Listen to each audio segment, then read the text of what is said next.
वाहिगुरु जी का खालसा वाहिगुरु जी की फतेह। दीन दुनिया मालक अकाल पुरख वाहिगुरु स्वरूप धन गरीब नवाज एक बाबा अकाल रूप अकाल पुरख वाहिगुरु जी के स्वरूप धन गुरु नानक देव सच्चे पातशाह महाराज जी के पावन पवित्र धर्म स्थान गुरुद्वारा श्री बेरसर साहिब जी विखे आप जी रोजाना की तरह सतगुरां दे पावन पवित्र चरनां दे विच आण के धन गुरु नानक देव सच्चे पातशाह जी के शब्द स्वरूप धन गुरु ग्रंथ साहिब सच्चे पातशाह महाराज जी के आप जी ने दर्शन दिदारे हजूर देव बाणी का जाप गुरु के कीर्तन का जाप आप जी प्रेम नाल श्रवण कर रहे हो। सवाओ साध संगत जी,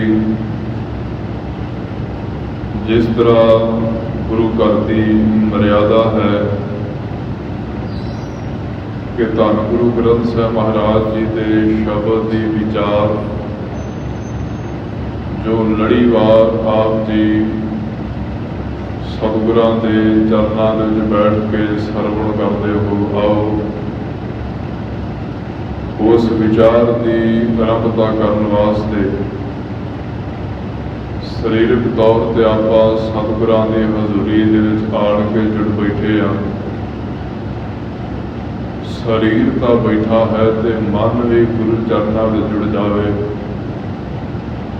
अब मन नूं टिकाउण वास्ते गुरु के बख्शे शब्द के नाल अपनी रसना साध संगत जीओ पवित्र करते हुए उच्चारण करना जी। सतनाम श्री वाहिगुरु साहिब जी। आओ एक बार फिर उच्चारण करना सतनाम श्री वाहिगुरु साहिब जी। गुण महला पंजवा संतन कै बलिहारै जाओ। साध संगत जी, अज का जो शब्द है धन सतगुरु श्री गुरु ग्रंथ साहिब सच्चे पातशाह महाराज जी के 869 अंग ते शोभायमान गौड़ राग के अंदर प्रतख हर धन गुरु अर्जन देव सच्चे पातशाह महाराज जी की रसना के द्वारा उचारिया होया साध संगत जी वो शब्द है जिस विच धन गुरु अर्जन देव सच्चे पातशाह पंचम पिता जेड़े गुरमुख जन संत जन अकाल पुरख वाहिगुरु के दर ते प्रवान हो गए, अपना आपा मेड़ के गुरु शब्द विच समा गए। उन्हां दे बाबत सतगुरु हजूर गरीब नवाज अज का शब्द साडी झोली विच महाराज बख्शदे पे। साध संगत जी, याद रखना दो तरह का जीवन असी जिउने। एक जीवन है शरीर का, एक जीवन जिउंदे आपां मन करके। शरीर की जिहड़ी उत्पत्ति है, शरीर बनता कितों जदों आपां धन गुरु ग्रंथ साहिब महाराज जी की बाणी पढ़ते सच्चे पातशाह उहदे विच एक बात कहिंदे ने कि शरीर की जिहड़ी बनतर है वो मां दे रगत ते पिता की बिंद तो बनती है। मां की रगत पिता बिंद धारा। साहब कहते ने मां का रगत ते पिता दे बिंद तो यह साडा शरीर साध संगत जी बनया। ਤੇ ਰਗਤ ਕਿੱਥੋਂ ਬਣਦਾ, ਖੂਨ ਕਿੱਥੋਂ ਬਣਦਾ? ਖੂਨ ਉਹ ਚੀਜ਼ਾਂ ਤੋਂ ਬਣਦਾ ਜਿਹੜੀਆਂ ਆਪਾਂ ਛਕਦੇ ਹਾਂ, ਭੋਜਨ ਛਕਦੇ ਹਾਂ। ਤੇ ਸਤਿਗੁਰਾਂ ਨੇ ਗੁਰਬਾਣੀ ਦੇ ਅੰਦਰ ਮਹਾਰਾਜ ਇੱਕ ਮਨੁੱਖਾ ਜਨਮ ਬਾਬਤ ਵੀ ਸਾਹਿਬ, ਆਪਾਂ ਮਾਂ ਦੇ ਪੇਟ ਦੇ ਵਿੱਚ ਸਾਡਾ ਜਨਮ ਹੁੰਦਾ ਹੈ ਤੇ ਗਰੀਬ ਨਵਾਜ਼ ਇੱਕ ਬੜੀ ਪਿਆਰਾ ਜਿਹੜਾ ਬਚਨ ਆਪਾਂ ਪੜ੍ਹਦੇ ਹਾਂ ਨਾ ਕਿ ਭਈ ਪ੍ਰਾਪਤ ਮਾਨੁਖ ਦੇ ਹੁਰੀਆ, ਗੋਬਿੰਦ ਮਿਲਣ ਕੀ ਤੇਰੇ ਬਰੀਆ। ਧੰਨ ਗੁਰੂ ਗ੍ਰੰਥ ਸਾਹਿਬ ਮਹਾਰਾਜ ਨੇ ਸਾਧ ਸੰਗਤ ਜੀ ਇਸ ਦੇਹ ਦੀ ਬੜੀ ਵੱਡੀ ਵਡਿਆਈ ਬਖਸ਼ੀ ਹੈ। ਕਿਉਂ? ਮੈਡੀਕਲ ਸਾਇੰਸ ਦੇ ਵਿੱਚ ਜਦੋਂ ਵਿਦਿਆਰਥੀਆਂ ਨੂੰ ਪੜ੍ਹਾਇਆ ਜਾਂਦਾ, ਜਦੋਂ ਆਪਾਂ ਦੇਖਦੇ ਹਾਂ ਪਿਤਾ ਦੀ ਇੱਕ ਬਿੰਦ ਦੇ ਵਿੱਚ ਸਾਧ ਸੰਗਤ ਜੀ ਕਰੋੜਾਂ ਸੈੱਲ ਹੁੰਦੇ ਨੇ। ਕਿਉਂ? ਮਹਾਰਾਜ ਕਹਿੰਦੇ ਨੇ ਕਿ ਮਾਨਸ ਜਨਮ ਜਿਹੜਾ ਦੁਰਲਭ ਹੈ, ਇਹ ਬਾਰ-ਬਾਰ ਨਹੀਂ ਮਿਲਦਾ।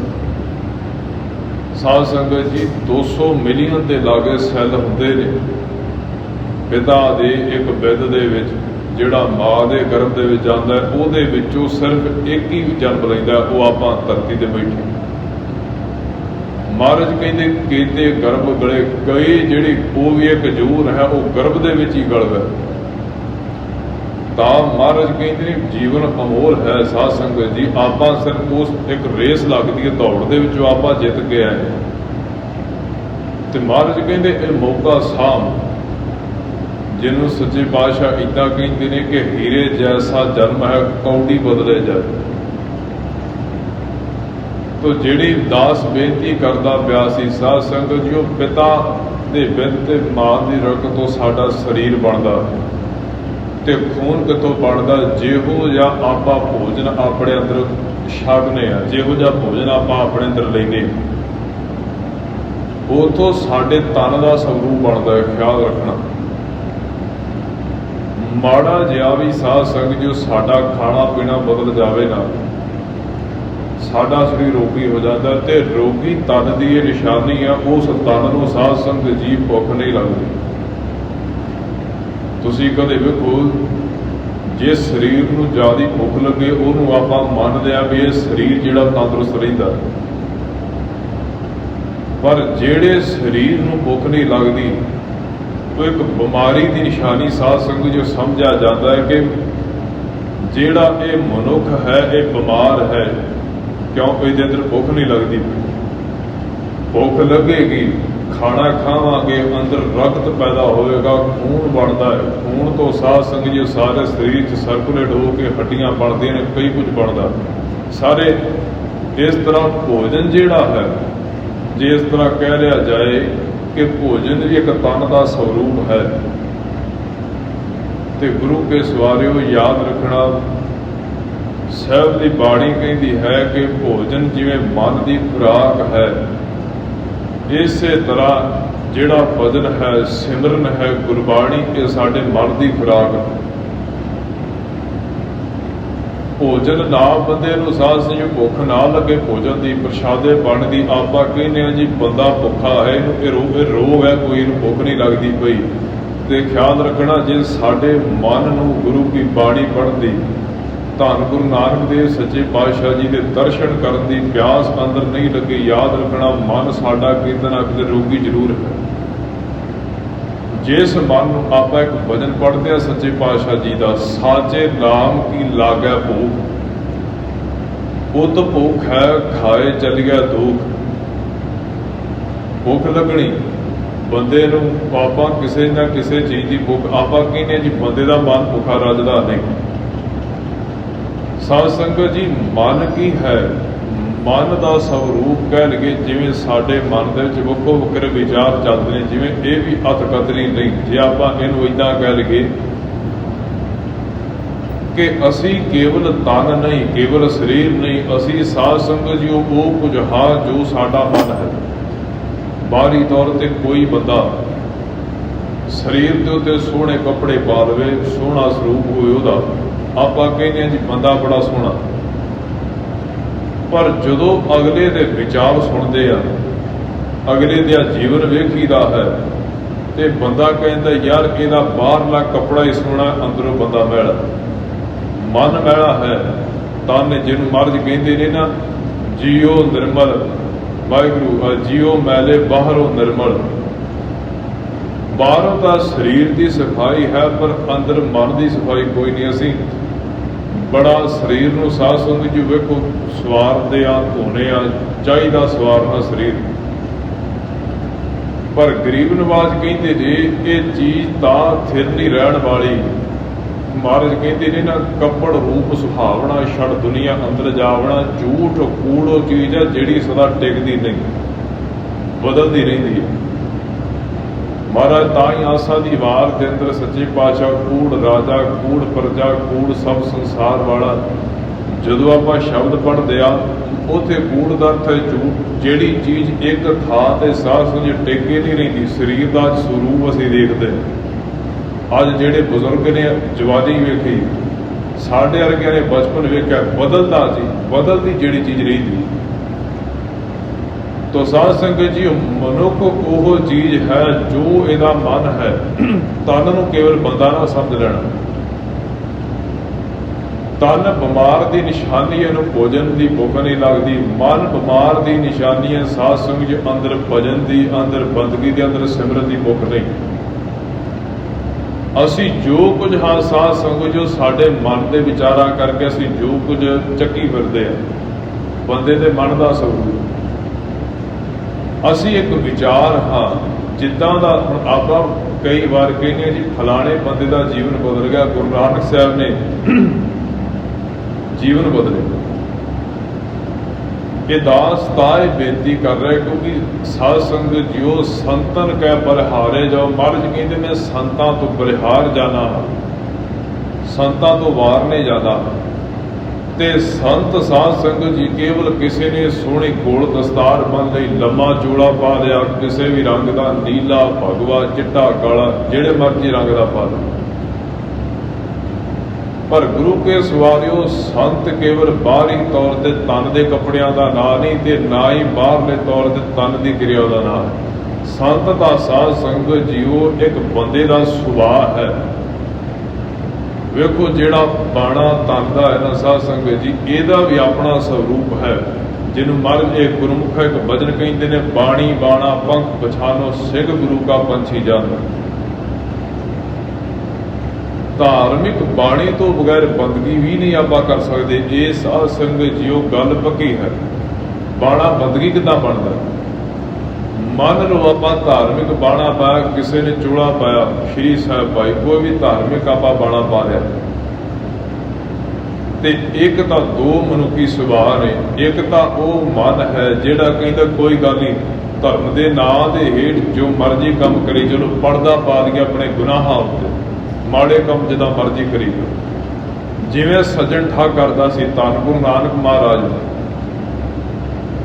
ਤੇ ਇੱਕ ਉਹ ਮਨ ਹੈ ਸਾਧ ਸੰਗਤ ਜੋ ਬਾਣਾ ਪਾ ਕੇ ਬੰਦਾ ਕਿਤੇ ਤੁਰਿਆ, ਕਿਤੇ ਬਾਜ਼ਾਰ ਚੋਂ ਲੰਘਦਾ, ਕੋਈ ਪਰਾਇਆ ਤਨ ਨਜ਼ਰੀ ਪੈ ਗਿਆ, ਪਰਾਇਆ ਸਰੀਰ ਵੇਖਿਆ, ਤੇ ਮਨ ਨੇ ਅੱਖਾਂ ਨੀਵੀਆਂ ਕਰ ਲਈਆਂ, ਤੇ ਮਨ 'ਚ ਵਿਚਾਰ ਆਇਆ ਕਿ ਮਨਾ ਤੂੰ ਬਾਣਾ ਪਾਇਆ ਧੰਨ ਗੁਰੂ ਗੋਬਿੰਦ ਸਿੰਘ ਸੱਚੇ ਪਾਤਸ਼ਾਹ ਜੀ ਦਾ, ਕਲਗੀਆਂ ਵਾਲੇ ਨੇ ਤੈਨੂੰ ਬਾਣਾ ਬਖਸ਼ਿਆ, ਤੇਰੀਆਂ ਅੱਖਾਂ ਦੇ ਵਿੱਚ ਅੰਮ੍ਰਿਤ ਦੇ ਛਿੱਟੇ ਮਾਰੇ, ਉਹ ਤਾਂ ਮਾਰੇ ਕਿ ਸਿੱਖਾ ਅੱਜ ਤੋਂ ਇਹਨਾਂ ਅੱਖਾਂ ਦੇ ਨਾਲ ਪਰਾਏ ਤਨ ਨੂੰ ਤੱਕਣਾ ਨਹੀਂ, ਕੜਾ ਤਾਂ ਪਾਇਆ ਪਰਾਏ ਹੱਕ ਨੂੰ ਖਾਣਾ ਨਹੀਂ। ਜਿਹੜੀਆਂ ਅੱਖਾਂ ਦੇ ਵਿੱਚ ਕਲਗੀਆਂ ਵਾਲੇ ਬਾਦਸ਼ਾਹ ਨੇ ਆਪਣੇ ਅੰਮ੍ਰਿਤ ਦੀ ਬੂੰਦ ਦੇ ਛਿੱਟੇ ਮਾਰੇ, ਮਨਾ ਤੂੰ ਉਹਨਾਂ ਅੱਖਾਂ ਦੇ ਨਾਲ, ਇਹ ਅੱਖਾਂ ਕਲਗੀਆਂ ਵਾਲੇ ਦੀਆਂ ਨੇ, ਉਹਨਾਂ ਅੱਖਾਂ ਦੇ ਨਾਲ ਪਰਾਇਆ ਤਨ ਤੱਕਦਾ ਫਿਰਦਾ। ਵੇਖੋ ਭਾਵਨਾ ਹੈ ਸਾਧ ਸੰਗਤ ਜੀ ਉਹ ਸਾਡੇ ਮਨ ਦੀ। ਉੱਥੇ ਬਾਣਾ ਸਹਾਈ ਹੁੰਦਾ ਹੈ ਵੀ ਤੂੰ ਬਾਣਾ ਕਲਗੀ ਵਾਲੇ ਦਾ ਪਾ ਕੇ ਤੂੰ ਕਰਦਾ ਕੀ ਪਿਆ, ਉੱਥੇ ਬਾਣਾ ਸਹਾਈ ਹੁੰਦਾ। ਬੰਦਾ ਉਹ ਕੁਝ ਹੈ ਸਾਧ ਸੰਗਤ ਜੀ ਜੋ ਇਸ ਬੰਦੇ ਦੇ ਮਨ ਦੇ ਵਿੱਚ ਵਿਚਾਰਾਂ ਚੱਲਦੀਆਂ ਨੇ, ਉਹ ਸਰੂਪ ਹੈ ਸਾਡਾ। ਵੇਖੋ ਅਸੀਂ ਕਈ ਵਾਰ ਕਹਿੰਦੇ ਆ ਜੀ ਭੋਜਨ ਕੋਈ ਗਲਤ ਖਾ ਲਿਆ, ਪ੍ਰਸ਼ਾਦਾ ਕੋਈ ਗਲਤ ਖਾ ਲਵੇ, ਜਿਹੜਾ ਬੰਦਾ ਸਾਧ ਸੰਗਤ ਦਾ ਸਰੀਰ ਠੀਕ ਨਾ ਹੋਵੇ, ਉਹਦੀ ਡਾਕਟਰ ਕਹਿੰਦੇ ਨੇ ਇਹਦੀ ਡਾਇਟ ਵਧੀਆ ਕਰ ਦਿਓ, ਇਹਨੂੰ ਖੁਰਾਕ। ਕੋਈ ਇਨਸਾਨ ਮੰਨ ਲਓ ਪਿਛਲੇ 20 ਸਾਲਾਂ ਦਾ ਕਮਜ਼ੋਰ ਹੈ, ਉਹਦੇ ਅੰਦਰ ਉਹਦੀਆਂ ਹੱਡੀਆਂ ਚੰਗੀ ਤਰ੍ਹਾਂ ਕੰਮ ਨਹੀਂ ਕਰਦੀਆਂ ਪਈਆਂ, ਡਾਕਟਰ ਕਹਿੰਦੇ ਇਹਨੂੰ ਕੈਲਸ਼ੀਅਮ ਦਿਓ, ਇਹਨੂੰ ਵਿਟਾਮਿਨ ਦੀਆਂ ਗੋਲੀਆਂ ਦਿਓ, ਇਹਨੂੰ ਭਾਵ ਕਿ ਕਈ ਤਰ੍ਹਾਂ ਦੀ ਮੈਡੀਸਨ ਦਿੰਦੇ ਨੇ, ਹੌਲੀ ਹੌਲੀ ਬੋਡੀ ਜਿਹੜੀ ਇਹ ਰਿਕਵਰ ਕਰਦੀ ਜਾਂਦੀ, ਹੌਲੀ ਹੌਲੀ ਬੋਡੀ। ਇਸੇ ਤਰ੍ਹਾਂ ਹੀ ਸਾਧ ਸੰਗਤ ਜੀ, ਅਸੀਂ ਉਹ ਹਾਂ ਜੋ ਸਾਡਾ ਤਨ ਉਹ ਹੈ ਜੋ ਅਸੀਂ ਇਸ ਮੂੰਹ ਰਾਹੀਂ ਖਾਂਦੇ ਆ, ਤੇ ਖਿਆਲ ਕਰਨਾ ਸਾਡਾ ਮਨ ਉਹ ਹੈ ਜੋ ਇਹਨਾਂ ਅੱਖਾਂ ਰਾਹੀਂ, ਇਸ ਜ਼ਬਾਨ ਦੇ ਰਾਹੀਂ, ਸਾਡੇ ਕੰਨਾਂ ਰਾਹੀਂ ਜੋ ਕੁਝ ਸਾਡੇ ਅੰਦਰ ਜਾਂਦਾ ਪਿਆ, ਇਹਨਾਂ ਅੱਖਾਂ ਰਾਹੀਂ ਜੋ ਕੁਝ ਅਸੀਂ ਵੇਖਦੇ ਆ, ਇਸ ਜ਼ਬਾਨ ਦੇ ਰਾਹੀਂ ਜੋ ਕੁਝ ਅਸੀਂ ਸਾਧ ਸੰਗਤ ਜੋ ਕਰਦੇ ਪਏ, ਸਾਡਾ ਸਰੂਪ ਉਹ ਬਣਦਾ। ਮਹਾਰਾਜ ਦਾ ਇੱਕ ਬਚਨ ਆਪਾਂ ਪੜ੍ਹਦੇ ਆ ਕਿ ਮ੍ਰਿਗ ਮੀਨ ਭ੍ਰਿੰਗ ਕੁੰਚਰ ਏਕ ਦੋਖ ਵਿਨਾਸ਼, ਪੰਚ ਦੋਖ ਅਸਾਰ ਜਾਕ ਮੈਂ ਤਾਕੀ ਕੇ ਤਕਾਸ। ਮਹਾਰਾਜ ਨੇ 5 ਤਰ੍ਹਾਂ ਦੇ ਜਾਨਵਰਾਂ ਦੇ ਸਾਧ ਸੰਗਤ ਜੀਓ ਉਹਨਾਂ ਨੇ ਨਾਮ ਲਏ। ਪਹਿਲਾ ਹਰਨ, ਦੂਜਾ ਮੀਨ, ਮੀਨ ਕਹਿੰਦੇ ਨੇ ਮੱਛੀ ਨੂੰ, ਤੀਜਾ ਸਾਧ ਸੰਗਤ ਜੀਓ ਹਿਰਨ, ਚੌਥਾ ਪਤੰਗਾ ਤੇ ਪੰਜਵਾਂ ਹਾਥੀ। ਇਹਨਾਂ ਦੇ ਵਿੱਚ ਸਾਧ ਸੰਗਤ ਜੀਓ ਇੱਕ ਇੱਕ ਔਗਣ ਹੈ। ਜਿਹੜਾ ਮਿਰਗ ਹਿਰਨ, ਇਹਦੇ ਅੰਦਰ ਮਾੜਾ ਸੁਣਨ ਦੀ ਵਾਦੀ ਹੈ। ਵੇਖੋ ਭਾਵ ਕਿ ਜਦੋਂ ਹਿਰਨ ਨੂੰ ਫੜਦੇ ਨੇ ਨਾ, ਕੰਡਾ ਹੈੜਾ ਇੱਕ ਤਰ੍ਹਾਂ ਦਾ ਸਾਜ਼ ਹੈ, ਜਦੋਂ ਉਹ ਸਾਜ਼ ਨੂੰ ਵਜਾਇਆ ਜਾਂਦਾ ਹੈ ਨਾ ਸਾਧ ਸੰਗਤ ਜੀ, ਹਿਰਨ ਜਿਹੜਾ ਹੈ ਉਸ ਆਵਾਜ਼ ਵੱਲ ਭੱਜਾ ਜਾਂਦਾ। ਉਹਨੂੰ ਨਹੀਂ ਪਤਾ ਕਿ ਇਹ ਆਵਾਜ਼ ਜਿਹੜੀ ਹੈ ਮੇਰੀ ਮੌਤ ਦਾ ਕਾਰਨ ਬਣੇ। ਹਿਰਨ ਭੱਜਾ ਜਾਂਦਾ ਉਸ ਆਵਾਜ਼ ਦੇ, ਜਾਲ ਦੇ ਵਿੱਚ ਡਿੱਗ ਪੈਂਦਾ ਆਣ ਕੇ, ਉਥੇ ਆਪਣਾ ਜੀਵਨ ਗਰਕ ਕਰਵਾ ਲਿਆ। ਇਸੇ ਤਰ੍ਹਾਂ ਹੀ ਮਨ ਦਾ ਜੋ ਕੁਝ ਅਸੀਂ ਕੰਨਾਂ ਰਾਹੀਂ ਸੁਣਾਂਗੇ, ਸਾਧ ਸੰਗਤ ਜੀ ਮਹਾਰਾਜ ਦਾ ਬਚਨ ਆ, ਮੇਰੇ ਮੋਹਣ ਸ਼ਰਵਣੀ ਇਹ ਨਾ ਸੁਣਾਏ, ਸਾਖਤ ਨਾਦ ਗੀਤ ਧੁਨ ਗਾਵਤ ਬੋਲਤ ਬੋਲ ਅਜਾਏ। ਅਸੀਂ ਇਹ ਧਿਆਨ ਰੱਖਦੇ ਆ ਸਾਧ ਸੰਗਤ ਜੀਓ ਕਿ ਅਸੀਂ ਜੋ ਕੁਝ ਖਾਂਦੇ ਆ ਉਹ ਸਾਡਾ ਸਰੀਰ ਸਹੀ ਰਵੇ, ਪਰ ਕਦੀ ਆਪਾਂ ਇਹ ਖਿਆਲ ਨਹੀਂ ਕੀਤਾ ਅਸੀਂ ਜੋ ਸੋਚਦੇ ਪੈ ਕਿਤੇ ਸਾਡਾ ਮਨ ਰੋਗੀ ਤਾਂ ਨਹੀਂ ਹੁੰਦਾ ਪਿਆ।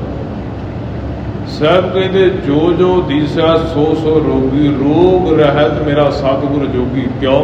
ਗੁਰੂ ਰੋਗ ਰਹਿਤ ਹੈ। ਸਤਿਗੁਰਾਂ ਵਿੱਚ ਰੋਗ ਗਣਾਏ ਮਨ ਦੇ, ਕੇਵਲ ਸਰੀਰ ਦੇ ਰੋਗ ਨਹੀਂ। ਸਾਧ ਸੰਗਤ ਜੋ ਮਨ ਦੇ ਆਪਣੇ ਰੋਗ ਨੇ, ਅੱਖਾਂ ਰਾਹੀਂ ਪਰਾਇਆ ਤਨ ਵੇਖਣਾ, ਅੱਖਾਂ ਦਾ ਰੋਗ, ਕੰਨਾਂ ਰਾਹੀਂ ਗੰਦੇ ਗੀਤ ਗੰਦੇ ਬੋਲ ਸੁਣਦੇ। ਮਹਾਰਾਜ ਕਹਿੰਦੇ ਹੇ ਵਾਹਿਗੁਰੂ ਜੀ, ਮੇਰੇ ਕੰਨਾਂ ਦੇ ਵਿੱਚ ਗੰਦੇ ਬੋਲ ਨਾ ਪਾ ਦਿਓ। ਕਿਉਂ? ਸੱਚੇ ਪਾਤਸ਼ਾਹ ਮੇਰਾ ਮਨ ਅੰਦਰ ਗੰਦਾ ਹੋ ਜਾਵੇ। ਵੇਖੋ ਅੱਜ ਕੱਲ੍ਹ ਦਾ ਜੋ ਸਾਧ ਸੰਗਤ ਜੋ ਸਾਨੂੰ ਸੁਣਾਇਆ ਜਾਂਦਾ, ਜੋ ਗਾਣਿਆਂ ਦੇ ਵਿੱਚ ਜੋ ਕੁਝ ਆਪਾਂ ਸੁਣਦੇ ਹਾਂ, ਤੁਸੀਂ ਇਹ ਤੋਂ ਹਿਸਾਬ ਲਾ ਲਓ ਸਾਧ ਸੰਗਤ ਜੀ। ਆ ਜਦੋਂ ਕਿਸਾਨੀ ਦੇ ਮਹਾਰਾਜ ਨੇ ਕਿਉਂ ਢਾਡੀ ਵਾਰਾਂ ਬਖਸ਼ੀਆਂ, ਸਿੰਘ ਢਾਡੀ ਵਾਰਾਂ ਗਾਉਂਦੇ ਸਨ ਗੁਰੂ ਕੇ ਸਿੱਖ, ਤੇ ਜੋਸ਼ ਨਾਲ ਸਰੀਰ ਭਰ ਜਾਂਦਾ ਸੀ। ਕਿਉਂ? ਵਾਰਾਂ ਉਹਨਾਂ ਦੀਆਂ ਗਾਉਣੀਆਂ। ਅੱਜ ਜੋ ਮੋਰਚਾ ਲੱਗਾ ਸਾਧ ਸੰਗਤ ਜੀ ਕਿਸਾਨੀ ਦਾ, ਤੇ ਚਲੋ ਗਾਉਣ ਵਾਲਿਆਂ ਨੇ ਉਹਨਾਂ ਨੇ ਕਿਸਾਨੀ ਦੇ ਸੰਬੰਧ ਵਿੱਚ ਗੀਤ ਕੱਢੇ, ਤੇ ਜਿਹੜਾ ਯੂਥ ਸੀ, ਨੌਜਵਾਨਾਂ ਨੇ ਉਹਨਾਂ ਗੀਤਾਂ ਨੂੰ, ਉਹਨਾਂ ਸ਼ਬਦਾਂ ਨੂੰ ਸੁਣਿਆ, ਉਹਨਾਂ ਦੇ ਅੰਦਰ ਜਜ਼ਬਾ ਜਾਗਿਆ ਕੁਝ ਕਰਨ ਦਾ ਕਿ ਨਹੀਂ। ਉਸ ਸ਼ਬਦ ਦੇ ਵਿੱਚ ਕੀ ਸੀ? ਆਮ ਜੋ ਸਾਧ ਸੰਗਤ ਜੋ ਅਸੀਂ ਸੁਣਦੇ ਹਾਂ ਉਹਨਾਂ ਦੇ ਵਿੱਚ ਕੇਵਲ ਦੋਵਾਂ ਸਰੀਰਾਂ ਦੀ ਗੱਲ ਹੈ, ਬਸ ਹੋਰ ਕੁਝ ਨਹੀਂ। ਤੇ ਜਿਹੜੇ ਕਿਸਾਨੀ ਸੰਬੰਧੀ ਜੋ ਗੀਤ ਗਾਏ ਗਏ ਉਹਨਾਂ ਦੇ ਵਿੱਚ ਸਾਧ ਸੰਗਤ ਜੋ ਸਿੰਘਾਂ ਦਾ ਇਤਿਹਾਸ, ਬਾਬਾ ਬੰਦਾ ਸਿੰਘ ਬਹਾਦਰ, ਸਰਦਾਰ ਬਗੇਲ ਸਿੰਘ, ਹਰੀ ਸਿੰਘ ਨਲਵਾ, ਜੋਸ਼ ਜਾਗਿਆ। ਤੇ ਆਪਾਂ ਜਾਣਦੇ ਹਾਂ ਜੋ ਸਾਧ ਸੰਗਤ ਜੋ ਇੱਕ ਮੋਰਚਾ ਲੱਗਾ ਸ਼ਬਦਾਂ ਦੀ। ਮਹਾਰਾਜ ਨੇ ਕਿਉਂ ਸ਼ਬਦ ਗੁਰੂ ਸੁਰਤ ਧੁਨ ਚੇਲਾ ਮਹਾਰਾਜ ਨੇ ਕਿਹਾ, ਕਿਉਂਕਿ ਸਰੀਰ ਚੇਲਾ ਨਹੀਂ ਬਣਦਾ, ਸਾਧ ਸੰਗਤ ਜੋ ਸੁਰਤ ਚੇਲਾ ਬਣਦੀ ਹੈ। ਧੁਨ ਦੇ ਪਿੱਛੇ ਸੁਰਤ ਲੈ ਜਾਣਾ।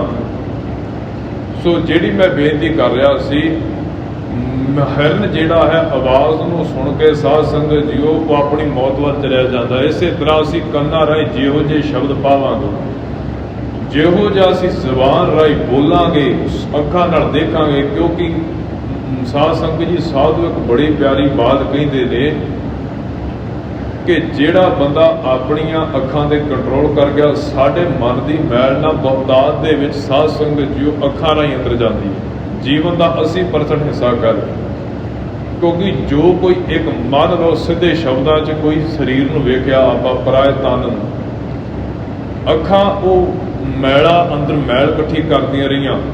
हुण साध संगत जी वो शरीर सामने नहीं, पर वो अखां राहीं आपां वो विषय विकारां दा रस एक सुरत विच वो चीज़ चलेगी, वो चेहरा पकड़ लिया। हुण आपां उस चेहरे दा एक साध संगत जो हिसाब ला के अपने मंदे कर्मां नूं साध संगत जो विचारां अंदर मन दे लिआउंदे। ये चीज़ है अखां राहीं आपां की वेखदे पए।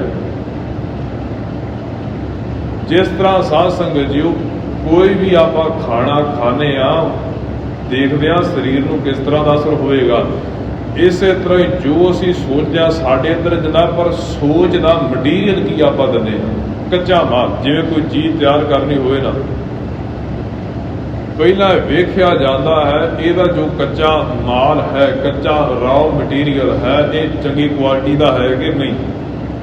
जो असी समान बनाना है, कोई प्रशादा पानी आप कोई भोजन तैयार कर, इस तरह ये वेखना पवेगा साडे मन दे विच साह दो चीज़ां ने। एक तो अपने मन के अंदर फुरनियां दा हड़ चलदा है। जदों आपां खास करके आपां कहने गुरबाणी पढ़दे हैं तो गल कहने आ जी कई शरीर ਜਿਹੜੇ गुरबाणी नहीं पढ़ते जी, गुरबाणी पढ़दे आ मन विच मैल बड़ी आउंदी है, इस करके मैं माड़े फुरने बहुत आउंदे ने, मैं बाणी नहीं पढ़दा, मेरा मन टिकदा ही नहीं तो मैं बाणी किताब पढ़ा। साध संगत जी बाणी टिकण का वाहिगुरू मन टिकण का अर्थ है फल मिल जाना, ते बाणी पढ़न का अर्थ है बंदे ने बीज बीजना। फल की इच्छा पहला रखते हैं, बीज तो हले आपां साध संगत बीजिया कोई नहीं, ना सेवा का ना सिमरन का, गुरबाणी के अभ्यास का बीज तो आपां कोई बीजिया नहीं, तो पहला फल की आस रखी जाते हैं नहीं। बीज की आस साध संगत वाहिगुरू फल की आस जिहड़ी है बीज तो पहला करनी है मूर्खता है। इस तरह ही गुरबाणी पढ़नी ना छड्डिए। भाई वीर सिंह बड़ा प्यारा भजन कहते,